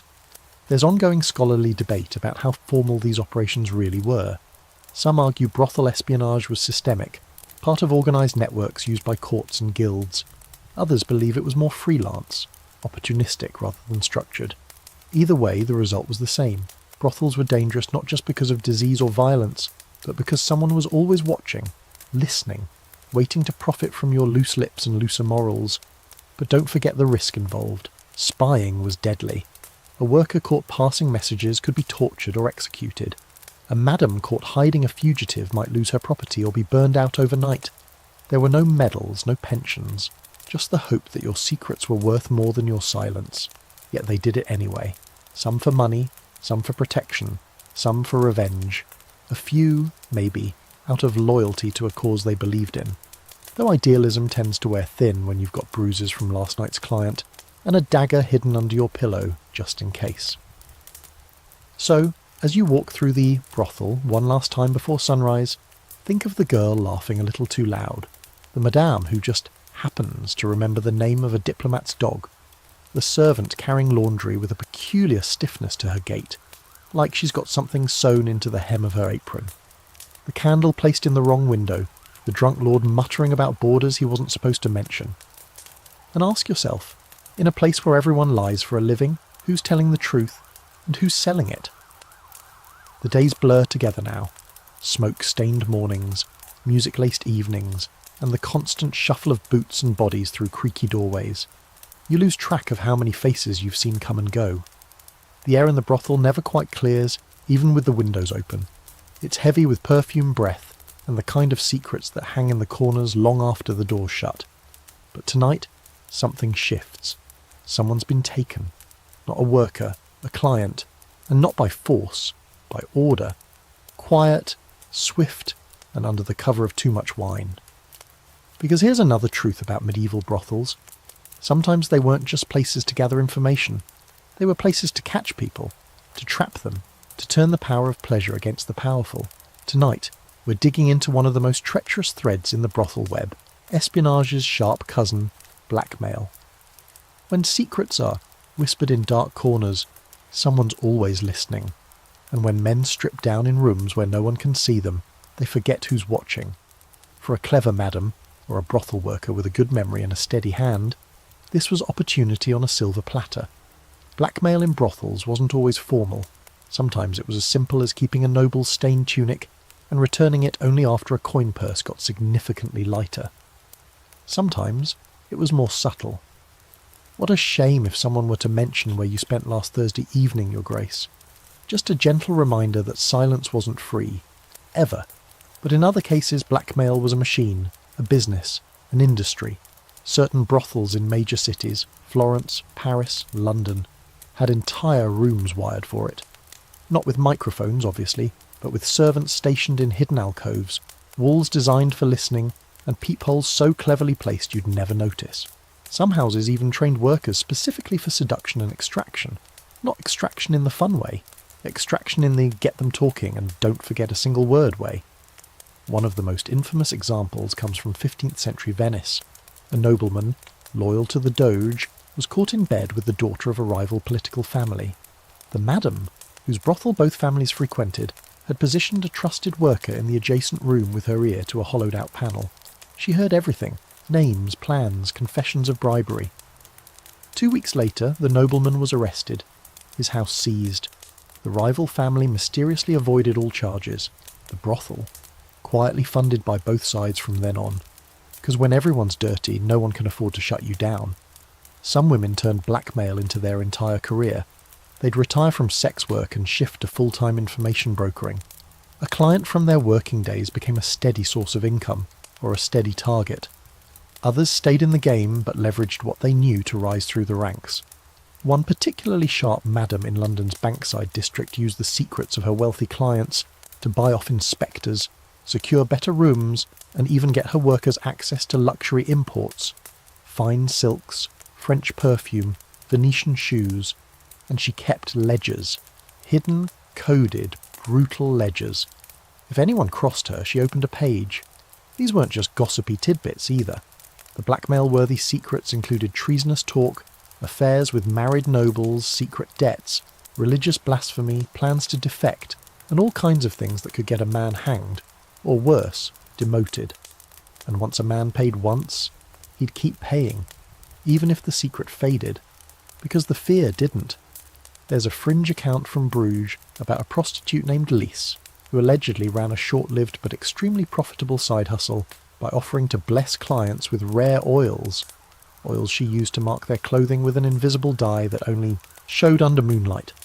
She claimed it was just an old trick of the East, but really it was a way to track them.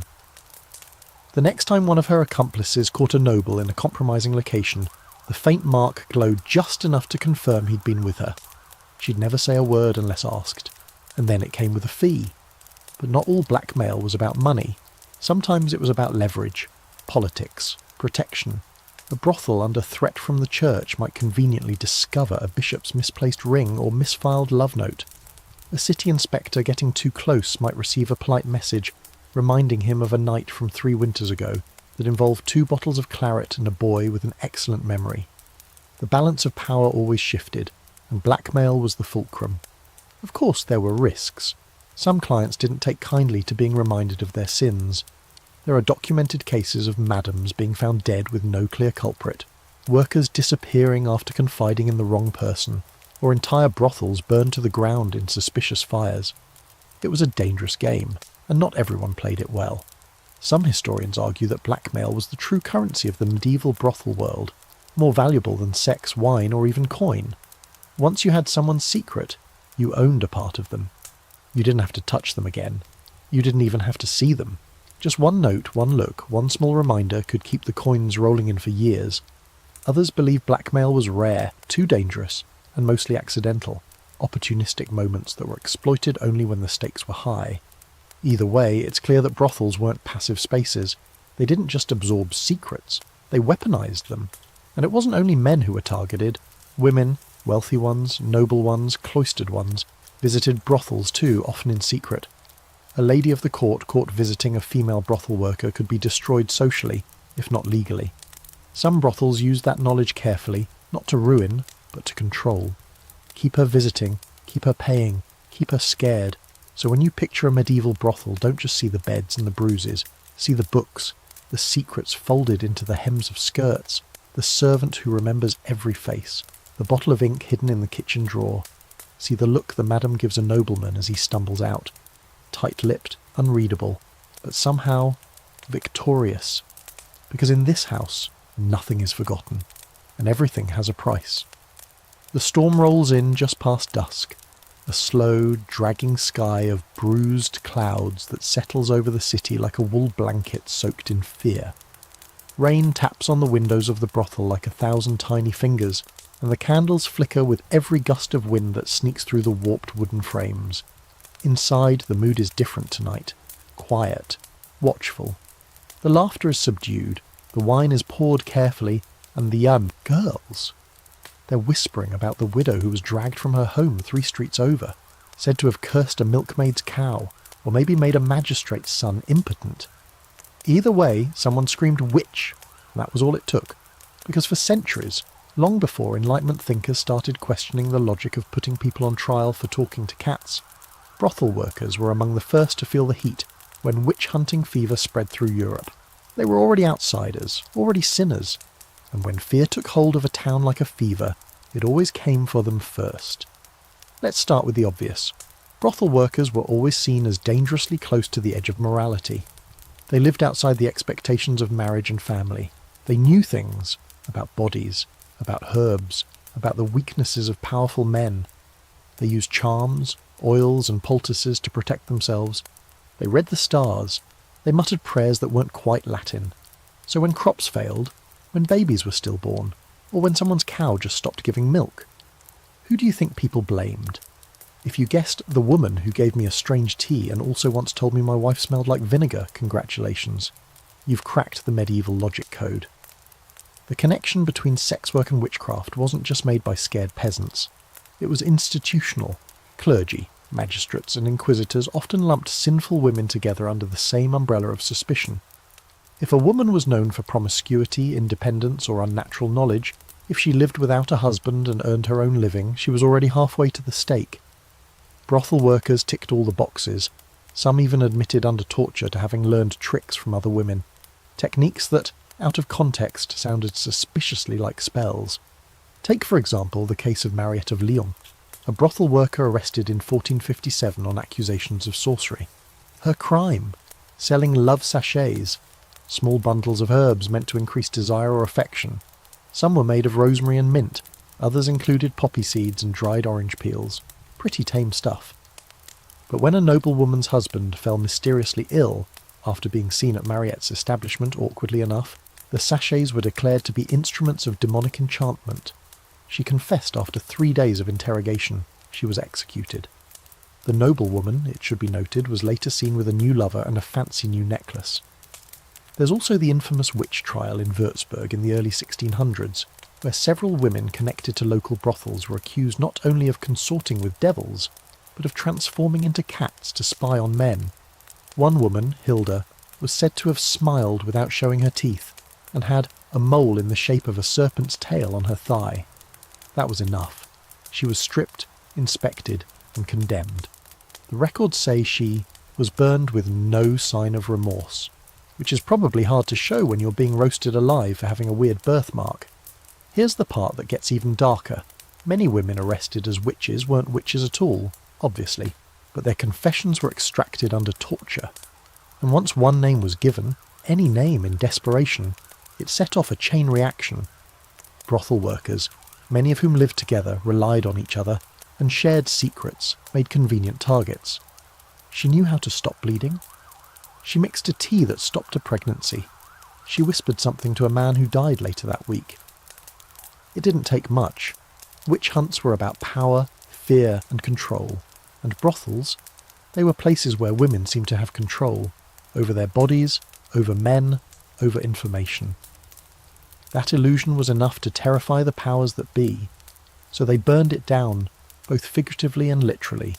Better to destroy the place than admit it was necessary. Some brothel workers tried to distance themselves from any hint of magic. They destroyed their herbs, burned their charm bags, and stopped offering remedies. Others leaned into the rumours, charging extra for magical services, wearing black veils or claiming to speak to spirits. It was a risk, sure, but in some places being feared was safer than being ignored. There's even a fringe account of a brothel in Transylvania.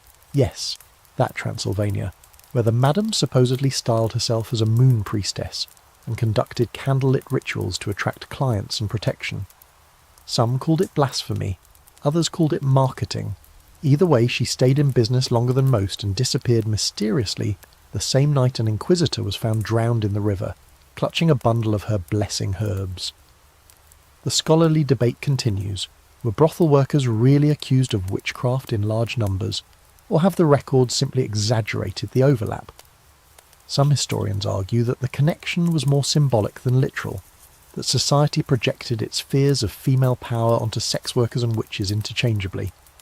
Others point to trial records showing a very real pattern of persecution that targeted anyone outside traditional gender roles, with brothel workers topping that list. Either way, the link is undeniable, and it wasn't just in Catholic Europe. In parts of Islamic Spain, for example, brothels were similarly associated with magic and corruption. Local authorities sometimes referred to the women as sorceresses of the gate, and folk tales warned young men of being charmed into ruin by women who smelled of cinnamon and never blinked. Again, fear disguised as morality, control disguised as protection. So now, as you hear the thunder roll and feel the house shiver slightly under a wind that doesn't feel entirely natural, remember this. It didn't take much to get branded a witch. A look, a rumour, a little too much, knowledge. And if you happened to live in a brothel, you were already halfway to the stake before you even opened your mouth. There's something terrifyingly efficient about a world that can make you both indispensable and disposable at the same time. The rain passes by dawn, leaving behind puddles like little silver mirrors in the uneven stone streets. The sky is pale and quiet, the kind of morning that pretends last night never happened. But inside the brothel, nothing is forgotten. A new day means new tricks to survive, and the workers are already preparing, not for bed, but for baths, or at least for the performance of bathing. Because tonight we're walking into the steamy, slippery, highly questionable overlap between cleanliness and sex, the medieval bathhouse, or as it was often known in practice, the brothel with soap. Now, you're probably thinking, wait, medieval people didn't even bathe that much, right? Ah, classic myth. But wrong. Medieval folks loved bathing, when they could afford it. Public bathhouses were common in cities and towns across Europe, and while they were officially places for cleanliness and health, they very quickly became something else entirely.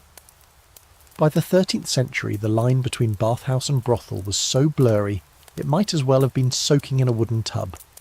Let's set the scene. You walk into a bathhouse in, say, 14th century Vienna.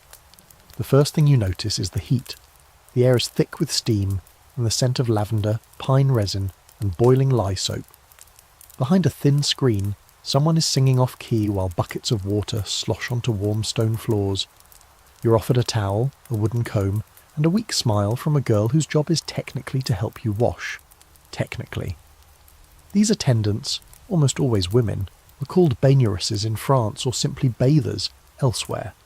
And while many started their shifts scrubbing backs and heating stones, their duties often evolved by request. Want someone to shampoo your hair and nothing else? Fine. Want someone to shampoo your ego for an hour while you sit naked in a shallow pool? That'll cost extra. Want someone to join you in the pool and forget that hygiene was ever the goal? That's where things got interesting. Bathhouse workers weren't always prostitutes, at least not in title. But in function, let's say the job description was flexible.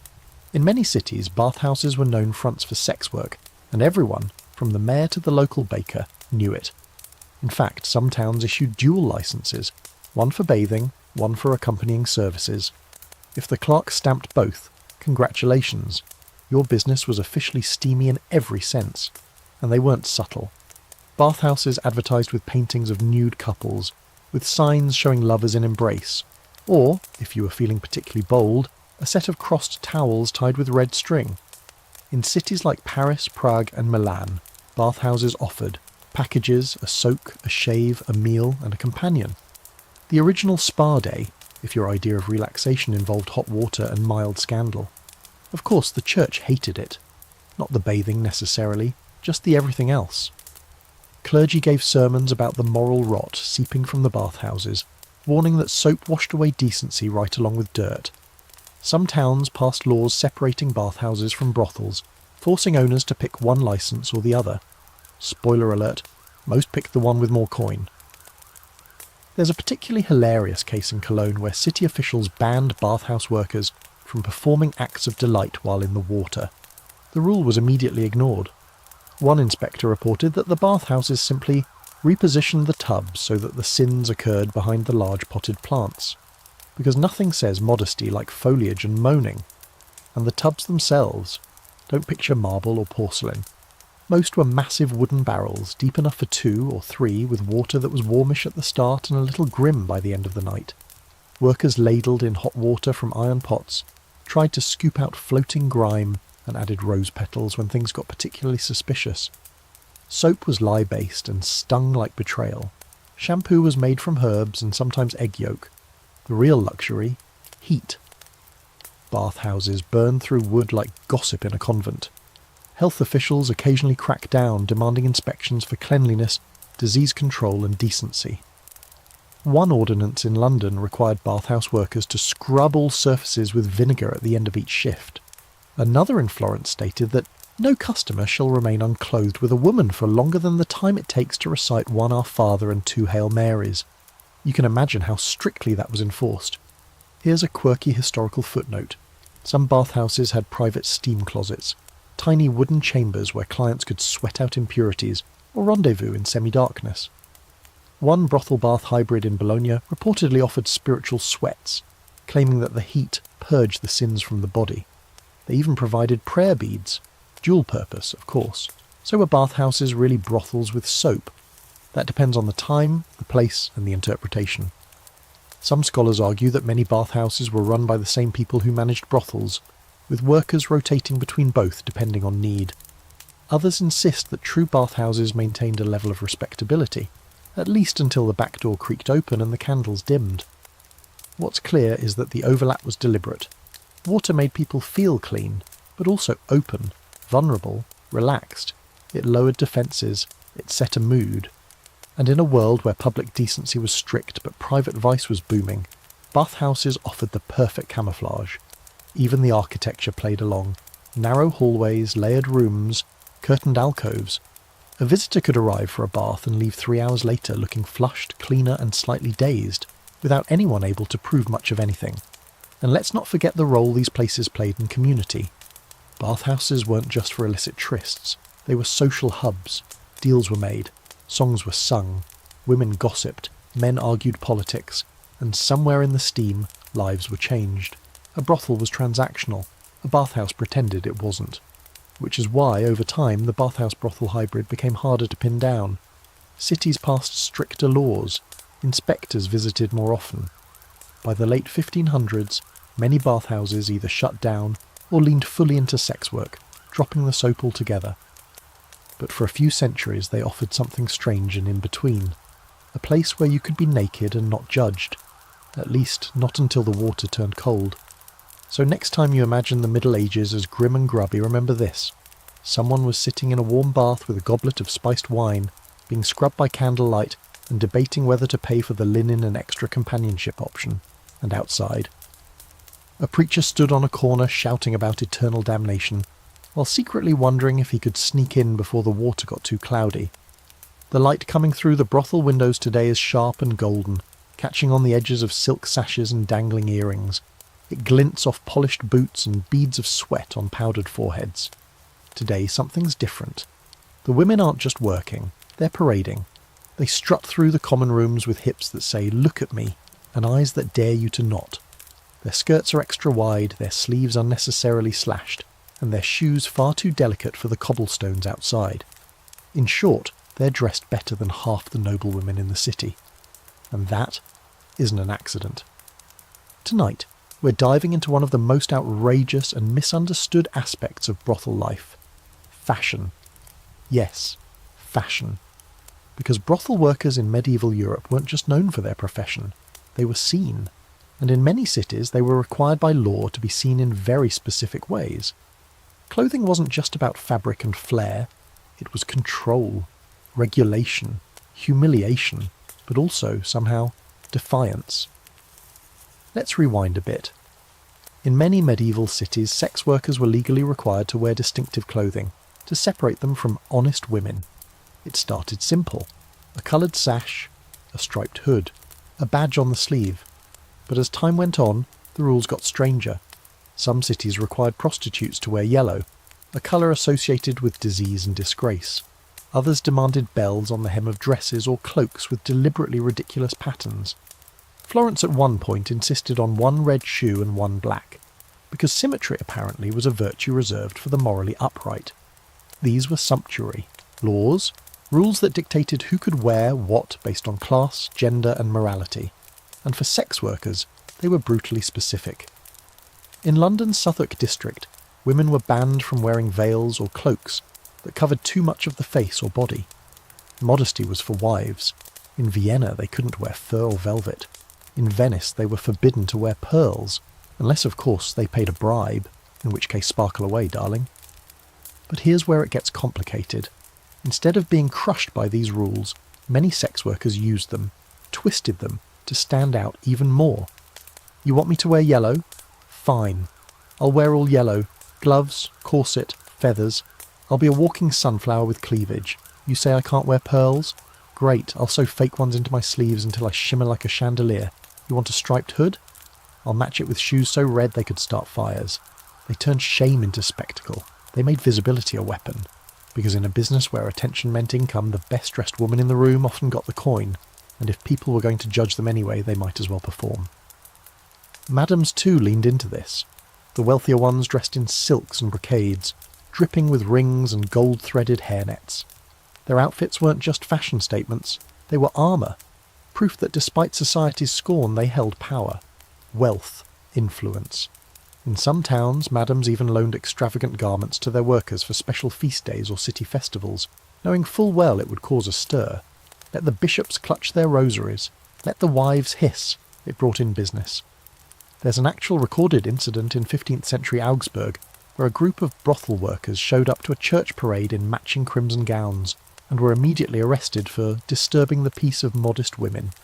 Their gowns were confiscated, but the story ends with the madams suing to get them back, and winning. The court ruled that since the women had paid for the fabric themselves, they were entitled to reclaim it. The judge reportedly refused to look anyone in the eye during the verdict. Another tale from Lyon tells of a brothel that hosted a fashion evening during Lent, a time when everyone else was supposed to be in sackcloth and silence. The workers paraded in peacock feathers, painted their eyelids blue with crushed lapis, and wore gold-tipped boots. The local clergy were outraged. The local men, less so. That night, the brothel made more coin than any other week of the year. Of course, this wasn't just about flair. Clothes were currency, status, protection. A woman in fine clothing could sometimes pass for someone above her station, or at least earn a few extra seconds of respect before the insult started. Workers with enough savings often kept a church outfit or emergency disguise tucked away, something plain and decent to wear if they needed to blend in, visit a sick relative, or flee town in a hurry. Here's a quirky fringe fact. In some cities, brothel workers were actually allowed to dress extravagantly during certain festivals or royal visits. Officials figured it made the city look more colourful, more prosperous, like live medieval marketing. So for a few days a year, the women could shine, strut, and sparkle with impunity, right up until the bells tolled, and it was back to your assigned stripes and shame. There's an ongoing debate among historians about the role of fashion in brothel identity. Some argue that the required outfits were pure stigma, designed to dehumanize. Others suggest that over time, sex workers reclaimed those symbols and infused them with meaning and pride. Think of it as the difference between a scarlet letter and a neon sign. One is punishment, the other is strategy, and some of the influence bled upward. Nobles, always looking for the next scandal chic trend, occasionally copied brothel styles. Deep necklines, tight sleeves, patterned stockings. There's a famous moment in late medieval Paris where a court lady was reprimanded for dressing like a common woman of the street. She responded by inventing a new neckline, so low it was basically an invitation, and it caught on like wildfire. Fashion, after all, doesn't care where it comes from, just how it looks. The irony? These same sex workers were often banned from wearing certain religious or ceremonial garments, even if they'd earned them. One woman in Nuremberg was refused burial in a veil she had purchased with her own wages. Too fine for someone of her kind. It was removed before burial, burned, a final insult after a lifetime of being seen but never respected. Still, the power of dress lingered. In many brothels, the first thing a new worker received wasn't a bed. It was a set of clothes, something eye-catching, something that said, "Here I am." Whether it was yellow or crimson or stitched with knock-off pearls, it was a uniform of survival, of performance, of rebellion, quiet or loud. So next time you picture a medieval prostitute, don't imagine rags and shame. Picture feathers, picture satin, picture someone who knew the rules of visibility and bent them into a weapon, someone who turned punishment into performance and performance into profit. And maybe, just maybe, left behind more than just fabric when they were gone. The bells ring again. It's market day, and the brothel's common room is unusually empty. Most of the women are out. Not for rest, not for fun, but for errands. They're slipping through the crowd like practiced ghosts, blending into the chaos of stalls and hawkers and mud-slick cobbles. One's buying candles, another is picking up vinegar to scrub the floors. Two are waiting for a visit from the man who never makes eye contact but always asks for payment in exact coin, never more, never less. Because while most of the city thinks brothels are fueled by sin and scandal, what actually keeps the whole machine running is far less flashy. Money. And lots of it. Today we're cracking open the ledgers to see how the medieval brothel economy actually worked, and it's not what you think. Behind the wine and window displays and lace-up corsets was a thriving, carefully managed and highly strategic operation of taxes, tokens, fines, wages, bribes, and yes, the occasional condemned coin passed in a shaky hand after midnight. Let's begin with the basics. A medieval brothel, especially a sanctioned one, operated like a small business, an often very profitable one. It had a manager, usually a madam, a staff, the workers, cooks, guards, sometimes musicians, suppliers, linen merchants, herbalists, wine dealers, and overhead costs that would make even the most ruthless landlord sweat. Rent, candles, bedding, guards, food, drink and clothing. Not to mention the endless parade of fees handed down from local authorities. This wasn't just a house of pleasure, it was a financial ecosystem, and that's where taxes came in. In many medieval cities, brothels were taxed openly, not just the house itself, but the workers individually. Some were charged a weekly licensing fee to operate within the city, others had to pay per client. In Toulouse, a sex worker's name might be entered into a tax register, followed by the phrase, "paid for her body's work." No euphemisms, just numbers. In the cities, they didn't complain. In fact, the taxes collected from brothels went directly into public works, roads, bridges, defensive walls, repairs to city gates. There's even documentation from 14th century London where a brothel's tax contribution helped fund the rebuilding of a fire-damaged guildhall. A little civic irony. A place condemned by preachers but essential to city budgets. Some cities got so comfortable with this arrangement that they created entire financial categories for brothel income. Suffolk, for example, included stew money in their official annual accounts. Nuremberg had a pleasure tax funneled from licensed houses straight into the city coffers. Even the church got its cut, either through direct property ownership, Bishop of Winchester, or through silent partnerships. But the coin wasn't always clean. A darker layer of the brothel economy involved condemned currency. These were coins removed from circulation, clipped, counterfeit, or corrupted in some way, but still passed around within brothels. Why? Because workers weren't always paid in fresh silver. Some clients brought old coin, some brought foreign coin, some brought coin they'd stolen which didn't spend well in more respectable establishments. So the brothel became a kind of financial grey zone, where anything with a faint glint might be accepted, weighed or filed down to make change. And then there were tokens. In some regions, particularly in France, and parts of the Low Countries, brothels issued their own jetons, small stamped pieces of metal, wood or bone, used in place of coin. These tokens could be purchased at the front in exchange for time, drinks or services. Think of them as medieval drink tickets, but for considerably less wholesome events. They offered a layer of discretion for clients who didn't want to be seen passing cash directly into a madam's hand, and they helped control theft inside the house. Madams kept detailed ledgers of everything, who owed what, who hadn't paid, who received a discount for bringing wine, who got banned for not tipping. One brothel in Frankfurt even imposed late fees. If you paid for 30 minutes and stayed for 45, they'd charge extra, unless of course you were a noble. Nobles rarely paid late fees, but they always drank the expensive wine.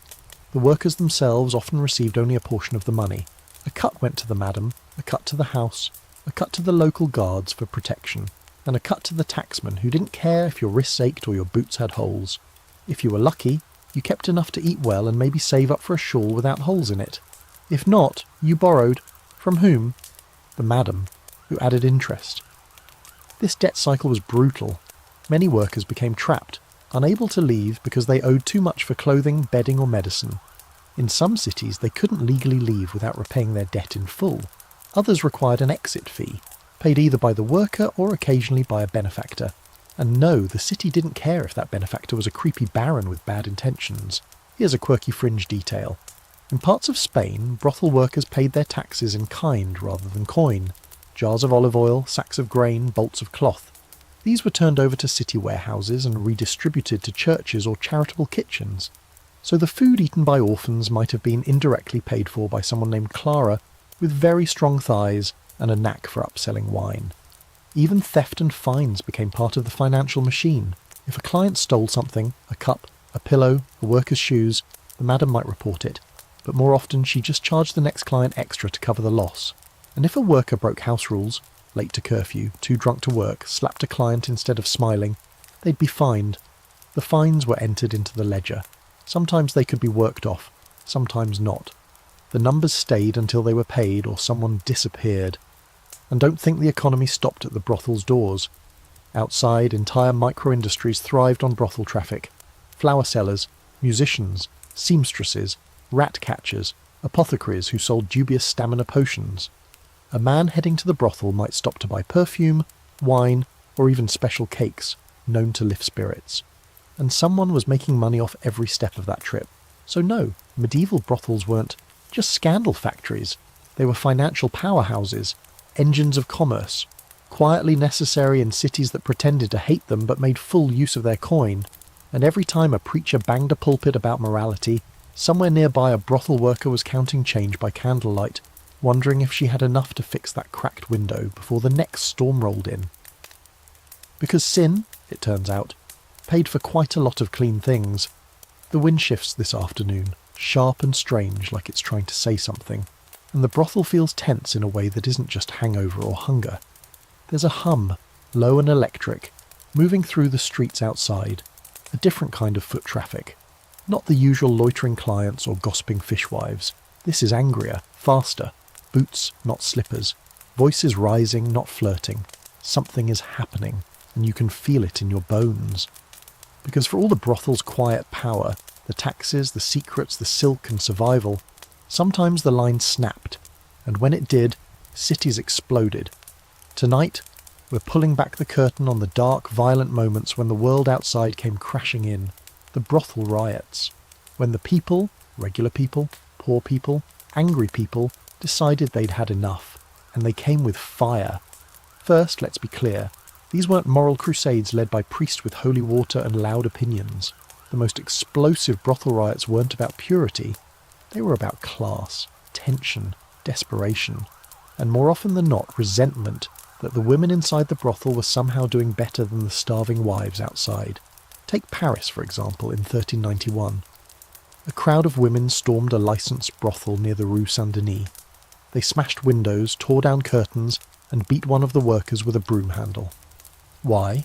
Because her dress was nicer than theirs, because they saw her leaving the market with fresh cherries, because their husbands had been spending money there while their own children gnawed on dry crusts at home. It wasn't about religion. It was rage. Plain and raw. And the brothel wasn't just tolerated, it was protected.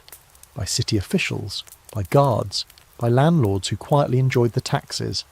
That protection made people furious. When the rest of the city was suffering during food shortages, plagues or political unrest, why were they still working? Why did they still have coin? Sometimes riots began after a single incident. A client beat a girl too badly. A worker insulted a respectable woman in the street.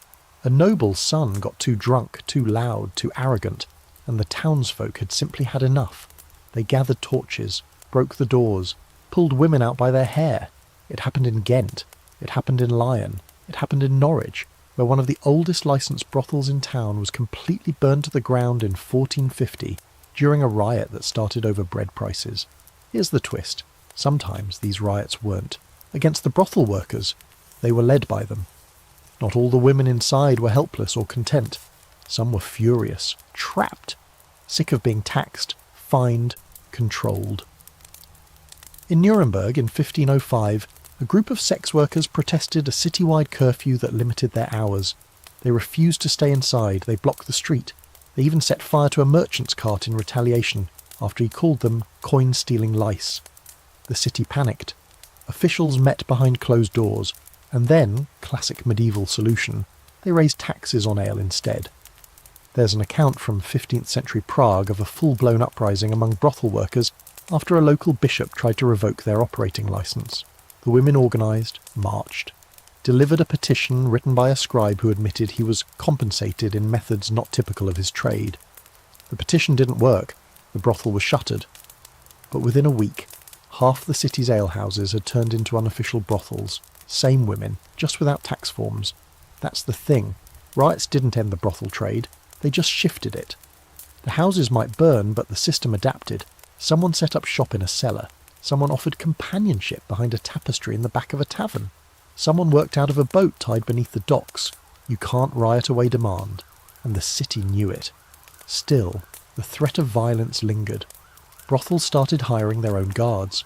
Some were just hired muscle, former soldiers, disfigured brawlers, or desperate men who couldn't get work elsewhere. Others were lovers of the workers themselves, paid in favours or leftovers. Either way, they kept watch. If someone came to throw stones, they threw back. But fire was harder to stop, and brothels burned often.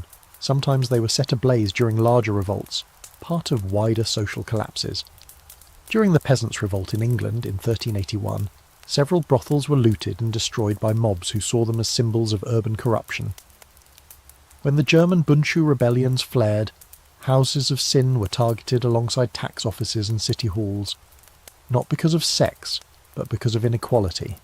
Brothels, especially licensed ones, were seen as complicit in the machinery that kept the poor and the powerful entertained, and not all the damage came from outside.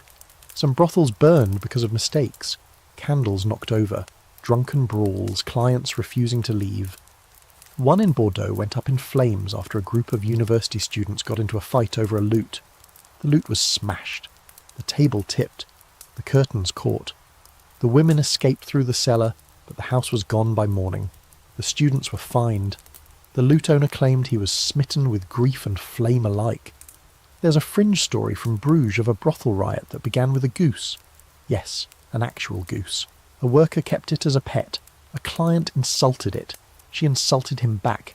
He slapped her. The other. Women jumped him. The goose bit his leg. A fight broke out in the street. By nightfall, the brothel was trashed. The goose had vanished, and the city issued a bizarre decree banning livestock within the walls of houses of comfort. You can't make this up. Some historians argue that brothel riots were part of a larger pattern of resistance, small acts of rebellion against systems of control, not organised revolutions, but pressure points. Others see them as chaotic emotional outbursts, explosions of resentment that had no real effect long term. But one thing is clear, they happened, often, and when they did, they left scars. For the workers, the aftermath was brutal. Even if they survived, they might lose everything. Clothes, shelter, income. Some were arrested for inciting unrest, as if their mere presence had summoned the torches. Others vanished into nearby cities, changed their names, started over. Maybe. And yet the brothel always came back. Maybe not the same building, maybe not the same name, but the trade never stayed dead for long. Someone always found a new room, a new curtain, a new set of rules to break. Because as long as there was hunger and power and people looking for an escape, the brothel would return. Smouldering, perhaps, but still standing. The air tonight feels thinner somehow, like the city's holding its breath. In the brothel, the windows are latched shut. Not to keep out the weather, but to keep someone from listening. The workers talk in low voices.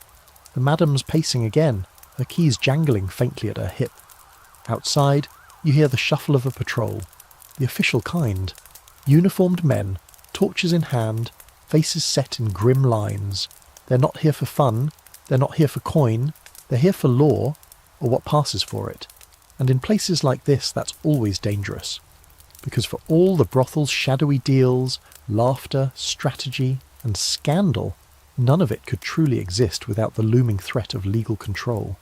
Tonight, we're peering into the iron-bound books and smoky backrooms of medieval justice, how brothels were regulated, punished, tolerated, and used by the very systems that claimed to despise them. Let's start with the obvious contradiction. In many medieval cities, prostitution was technically illegal and regulated. It sounds insane, and it kind of was. On paper, sex work was condemned as immoral, sinful, and a threat to Christian order. But in practice, city leaders quietly allowed brothels to operate, often openly, so long as they followed certain rules and paid certain people. Think of it as sin with a permit. Some towns, like Amsterdam or Cologne, issued official brothel licenses. These often came with a laundry list of requirements: no soliciting outside the premises, no married women allowed to work, no services on holy days, unless the client was travelling and very persuasive. Brothels were to be kept clean, orderly, and above all, contained. The moment their noise or scandal spilled into the street, the city came knocking, and when they came, it was with inspectors, clerks, occasionally a priest. They didn't come to arrest anyone, not unless they were really looking for a scapegoat. No, they came to make sure the rules were being followed. Bedding was inspected, ledgers reviewed, workers counted. If someone looked too young or too injured, the madam might face a fine, or worse, lose her licence. But as long as the brothel paid its taxes, didn't get too loud, and didn't host any nobility too publicly, the inspectors mostly just nodded and moved on. Still, the threat of punishment hung heavy, because while the brothel might be licensed, individual workers were rarely protected. If a client complained, if a bishop got angry, if a scandal caught the wrong attention, then it didn't matter how many receipts you had in your ledger, you were a criminal. One of the most common charges? Disorderly conduct. A conveniently vague phrase that covered everything from talking back to a client, to fighting in the street, to wearing the wrong shoes on the wrong day. Women could be fined, jailed, or even flogged publicly for being too visible, and if someone claimed you'd tempted a married man into sin, that was your crime, not his. In some cities, women arrested for prostitution were marched through the streets in humiliating penance processions, barefoot, heads shaved, signs around their necks. In others, they were locked in correctional houses, where they were retrained to be laundresses or servants. These institutions were brutal, underfunded, and often just prisons in disguise. There's a notorious case from Avignon in the early 1400s, where a brothel worker named Beatrice was arrested after an argument with a visiting cardinal. She'd allegedly mocked him after he couldn't perform. Her punishment? Public whipping, followed by forced relocation to a monastery for moral correction. She escaped after 3 weeks, rumour has it by disguising herself as a nun. The cardinal? Promoted. But punishment wasn't always physical. Sometimes it was financial. If a woman tried to leave a brothel with debts unpaid, the city could block her from taking other work. Or worse, they could mark her as a habitual harlot, a phrase that shows up disturbingly often in legal records, and banish her altogether. Some ended up wandering, working under false names in towns where no one knew their faces. Others didn't make it out. And then there were the show trials, the ones where someone, usually a wealthy client, needed a distraction from a larger scandal. In those cases, a brothel would suddenly find itself under siege, the madam arrested, the workers interrogated, sometimes tortured. The client's name never appeared in the records, of course, but the fallout always did. One fringe case from Milan involved a magistrate who, after being accused of embezzlement, redirected attention by claiming he'd uncovered a demonic circle of carnal corruption operating in a brothel on Via della Rosa. 4 women were arrested, 2 were imprisoned without trial, 1 disappeared. The magistrate kept his job for 5 more years. Despite this, brothels also used the legal system when they could. Smart madams cultivated relationships with local officials, offering them discounts, discretion, or even flat-out bribes. Some even kept favour books, where they noted which officials liked which services. Not blackmail exactly, just leverage. If you knew a judge preferred brunettes and always left his gloves behind, well, maybe your tax inspection could wait another month. Cities were often complicit. They needed brothels to manage what they saw as male appetites. Better the sin be contained than spread across alleyways and behind church pews. So brothels were quietly encouraged, even protected. And when city leaders cracked down, it was almost always performative, burning one house to show piety while 3 more opened across the river. There's an ongoing scholarly debate over whether brothels were truly legal in the Middle Ages. Some historians argue they were simply tolerated, part of the grey area where necessity outweighed morality. Others point to city records and licenses as proof of de facto legality. But both sides agree on one thing. The law didn't protect the women, it used them, and the irony. The same church that railed against prostitution sometimes owned the property brothels stood on. In Southwark, London, many brothels were technically on land owned by the Bishop of Winchester, which meant the women working there were nicknamed Winchester geese. They paid rent to the church, they were buried outside consecrated ground. So tonight, as the last patrol clatters past the brothel and the madam finally unclenches her jaw, you understand the game. This place exists not in spite of the law, but because of it, maintained by it, trapped by it, a balancing act of survival and silence, because in the medieval world justice wasn't blind. It saw everything, it just chose who to punish. By morning, the tension eases, just a little. A loaf of bread appears on the kitchen table, warm and stolen. The girl hums while scrubbing wine from a bodice, her voice cracking now and then like a fire that's forgotten how to roar. And upstairs, someone is pretending to sleep, though everyone knows her client left before dawn. Life in the brothel doesn't stop just because the world outside clenches its fists. It adapts, it adjusts, and sometimes it even mourns, quietly, carefully, behind locked doors. Because for all the sex, politics, scandal and coins passed under candlelight, the people inside these walls were still human. They got sick, they got tired, and they died. So tonight we're doing something different. We're slowing down. We're walking past the painted faces and pulled up skirts and into the quieter corners of medieval brothels where grief lived like an uninvited tenant. We're talking about death. Death in a brothel was a different kind of complicated, not just because it happened, though it did more often than anyone wanted to admit, but because of how it was handled. With shame, with silence. With a lot of hurried scrubbing and quiet prayers no one would ever say out loud in a church. Let's start with the practical side. Sex work was dangerous. The risk of injury was constant. Violence from clients, disease, infection from minor wounds that, in a world without antibiotics, could become lethal in a week. And then there was childbirth, always a looming threat. Contraception existed, sort of, in the form of herbal brews and leather pouches soaked in vinegar, but it didn't always work.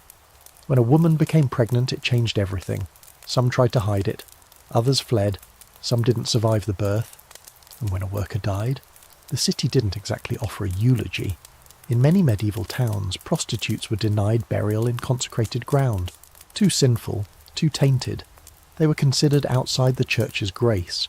So when one of them died, whether by sickness, childbirth, accident, or worse, the madam had to figure it out. Quietly, quickly. In Southwark, bodies were often buried on the outskirts, in what's now called Crossbones Graveyard. No headstones, no names. Just a shallow trench and a handful of stolen prayers. A few coins if they were lucky. A ribbon, maybe. Something soft in a world that rarely was.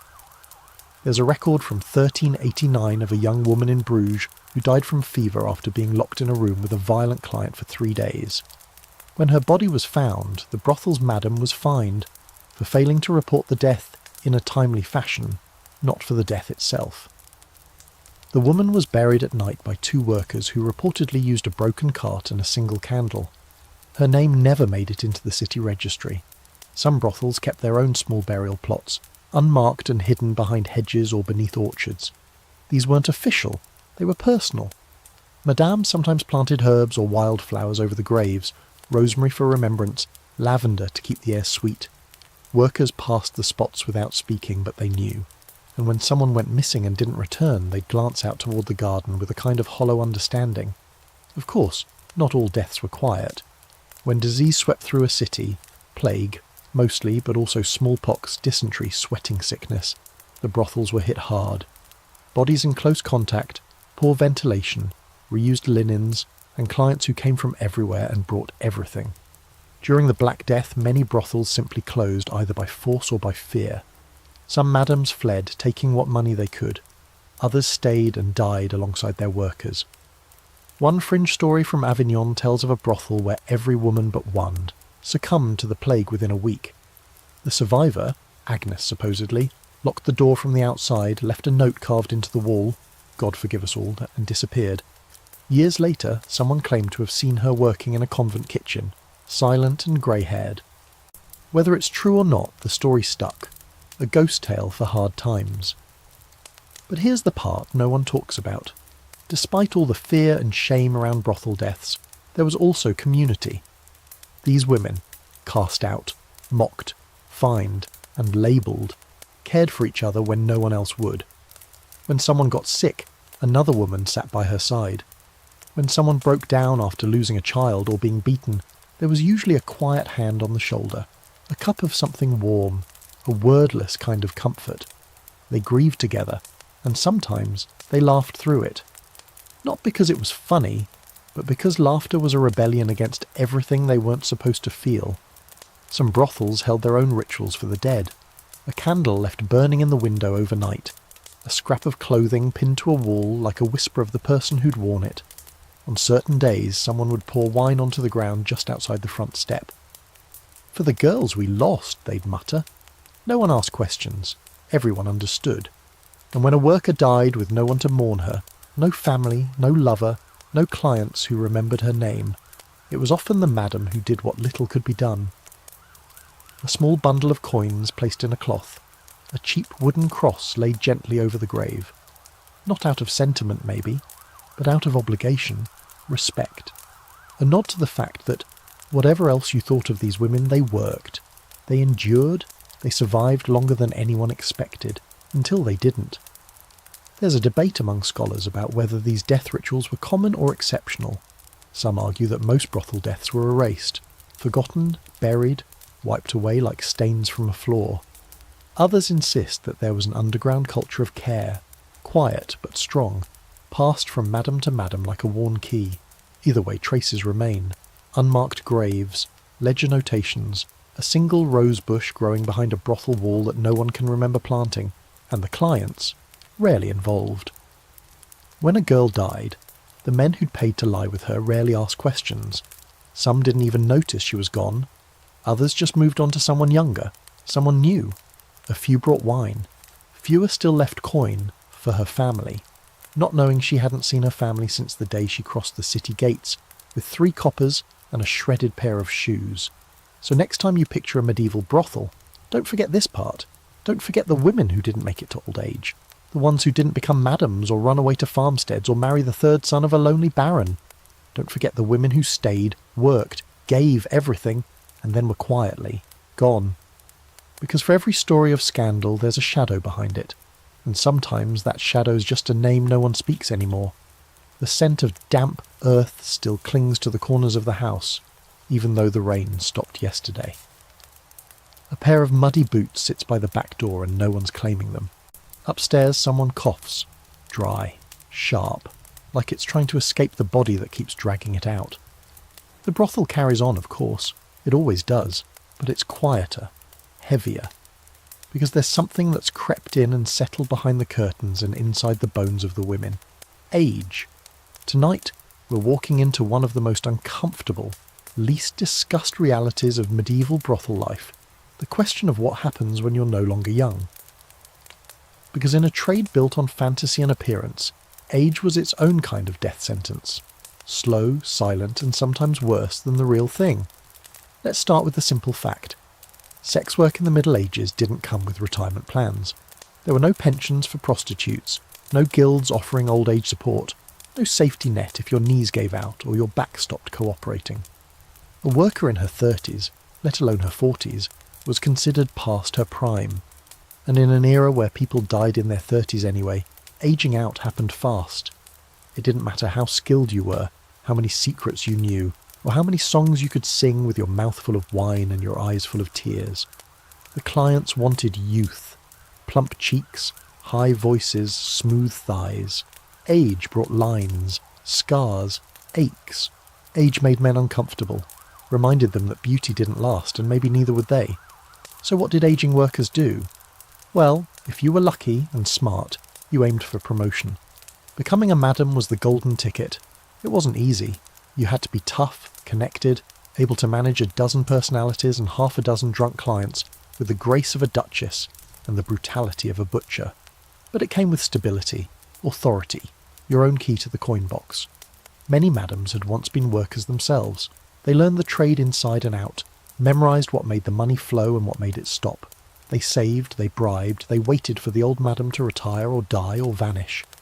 And when the moment came, they stepped in, usually with better shoes and a list of rules no one wanted to test. But not everyone could climb that ladder. Some women transitioned into less visible roles, cleaning, laundering, cooking.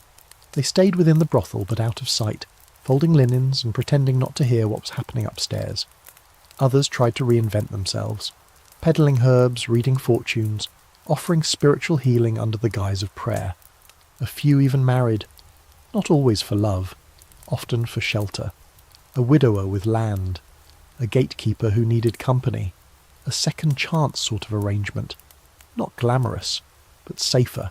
Then there were those who drifted, who left the city, or tried to, who packed up their worn dresses, tied their coins into a scarf, and walked towards some place where no one recognised them. Some found rest, some found worse. One woman in Lübeck reportedly joined a travelling troupe of actors at the age of 38, billed as Madame Nightingale. She sang bawdy songs and told fortunes until her voice gave out. The troupe buried her under an apple tree with a wine bottle for a headstone, probably the most affection she'd gotten in years. Aging didn't just steal income, it stole safety. Clients who once treated you with flattery now barely looked your way, or worse, mocked you. Other workers sometimes avoided older women, afraid their misfortune might rub off. Age became a stain. You weren't mysterious or mature, you were used up. In some houses, older women were openly pushed out. Not fired exactly, just starved of work until they left on their own. And for the brothel itself, aging was a branding problem. Sex appeal sold, and youth was the easiest bait. That's why so many establishments lined their halls with the youngest faces up front. The newer hires in the best gowns. The older workers kept to the back rooms or the day shift when traffic was thinner. Even madams participated in the illusion, painting their faces smooth, tying their corsets tighter, claiming to be barely 30, when everyone in the house knew she'd delivered twins back when the plague first swept through town. There's a quiet cruelty in it. The way these women who had given their best years, sometimes their only years, to the trade were slowly erased from it. Not through scandal or punishment, but through the simple, unrelenting march of time. Still, some resisted. Some older workers embraced their experience, offering companionship over novelty, conversation over acrobatics. They catered to clients who wanted more than just skin, men who were lonely, or widowed, or too tired for the chase. These women charged more for listening, for silence, for knowing when to pour another cup of wine and when to leave it empty. There's a fringe tale from Rouen of a woman named Colette, who claimed to be the oldest lover in France. She wore black veils, smoked herbs from a carved pipe, and whispered poetry in 3 languages. She charged twice as much as the younger girls and had a waiting list. No one knew her real age, or cared.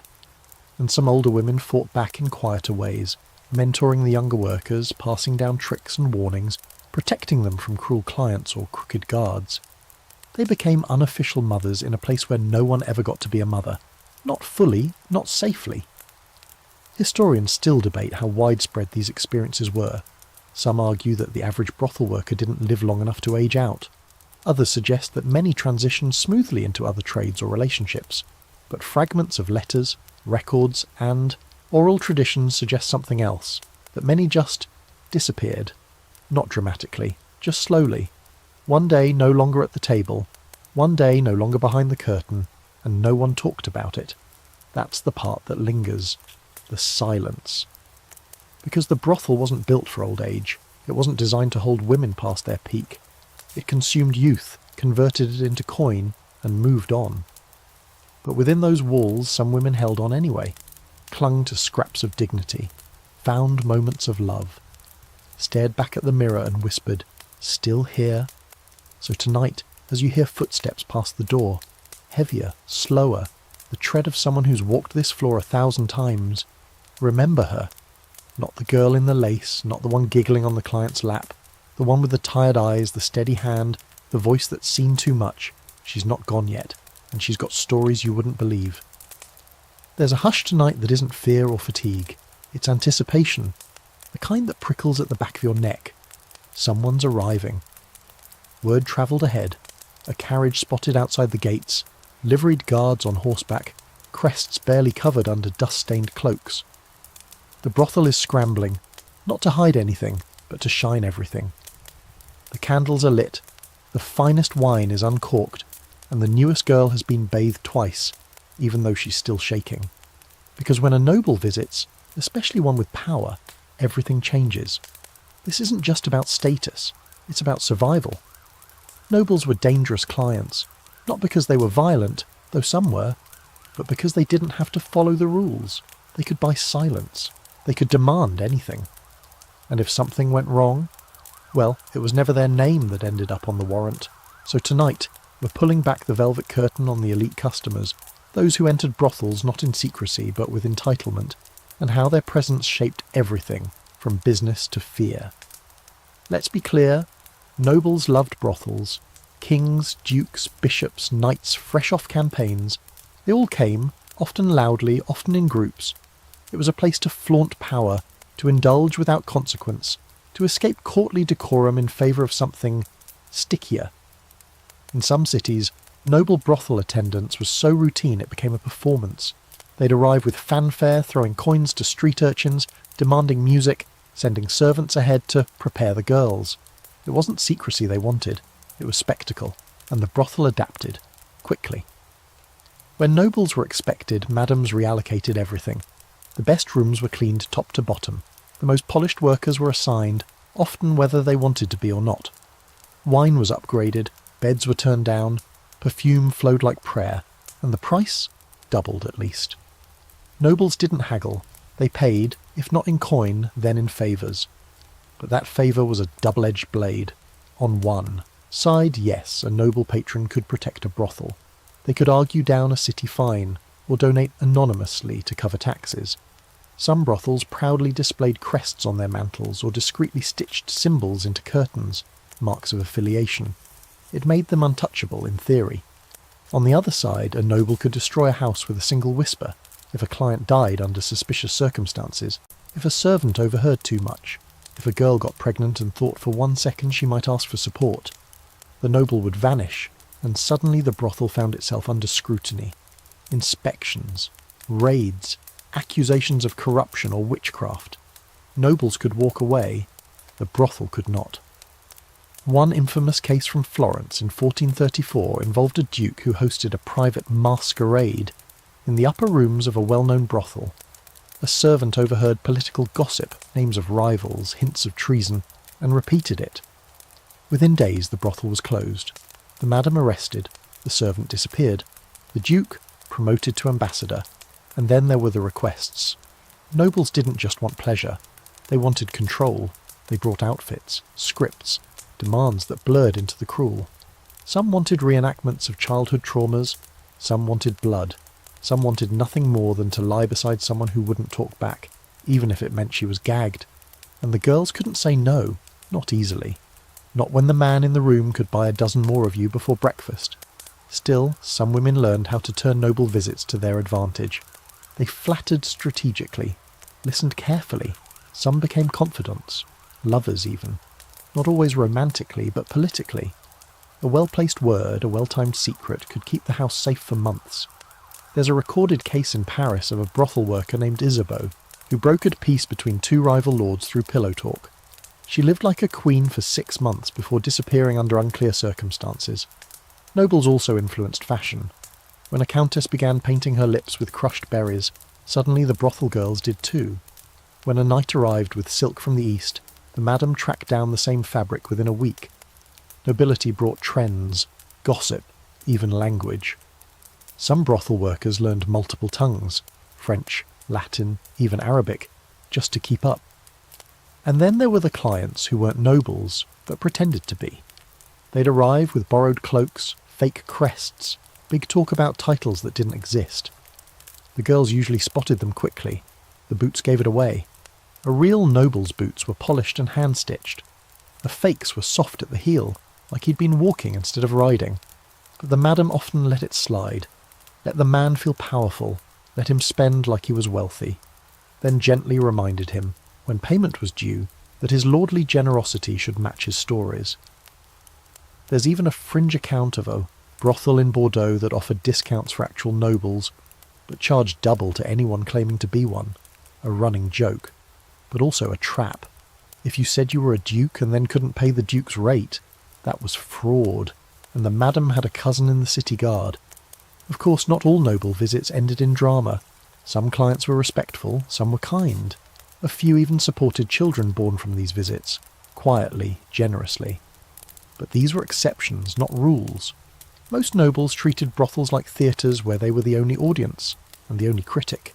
And for the workers, these visits brought both terror and opportunity. A noble might lift you out of the brothel for a few weeks, take you to a country manor, drape you in velvet. But he might also forget your name before morning, might leave bruises, might ruin you. And if he did, who would believe you? There's ongoing scholarly debate about how much political influence brothels had through their noble clients. Some argue they were hotbeds of soft power, with women shaping policy through whispered influence. Others suggest that's a romantic fantasy. Brothels didn't shape politics, they were shaped by it, used and discarded like so much else. But either way, the presence of nobility left fingerprints, on the rooms, on the routines, on the faces of the women who had to smile a little harder when a crest showed up on a carriage door.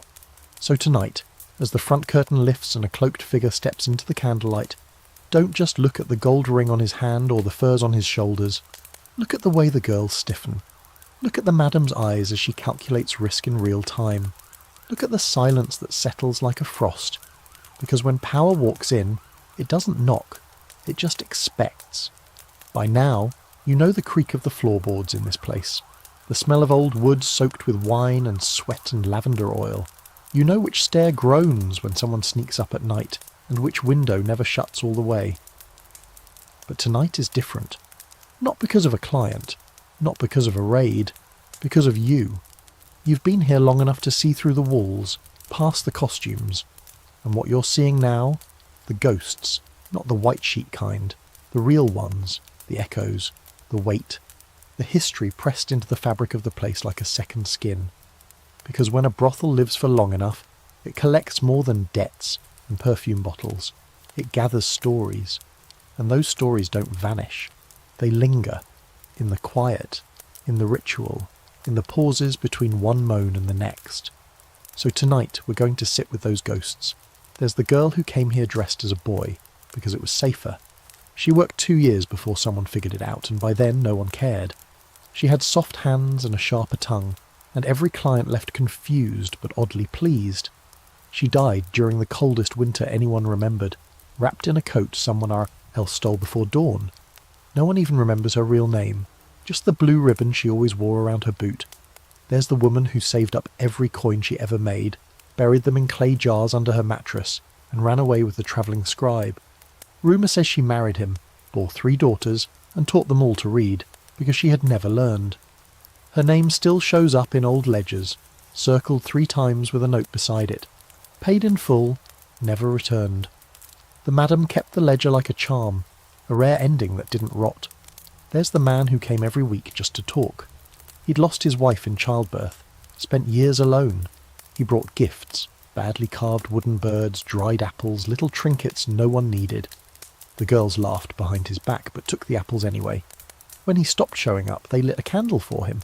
Not because they missed the birds, because no one else would. Some ghosts are louder. There was a raid once in this very building. You can still see the scorch mark on the ceiling beam. A guard broke a lantern during the chaos. A girl, Anna maybe, pushed her friend out the back window but got caught in the smoke herself. The madam didn't speak for 3 days after. Then one night she took every cushion in the house and threw them into the fire. Said they smelled like sorrow. They replaced them the next day. But no one sat on them without shifting uncomfortably for weeks. And then there's the ritual. Every house has one. A thing they do without really knowing why. In this one, it's the red string, tied to the door handle at night, a bit frayed, stained, but always there. They say it started after a client returned drunk and violent, and no one heard the girl's screams until too late. Now, the string means someone's working. If it's untied, the room is empty. If it's doubled, something's wrong. No one wrote it down. It just became part of the place, like the chipped stair and the perfume drawer with the broken latch. These ghosts don't moan. They don't wail. They just exist. In the stories told between sips of wine, in the way a girl touches the wall as she walks down the hall like she's steadying herself on the past. In the songs they hum without realizing, old tunes passed down from worker to worker until no one remembers where they started. And some ghosts, they're not dead, just gone. Women who left one day and never returned. Maybe they married. Maybe they were arrested. Maybe they crossed the wrong man. The brothel doesn't keep photos or paintings, but memories survive.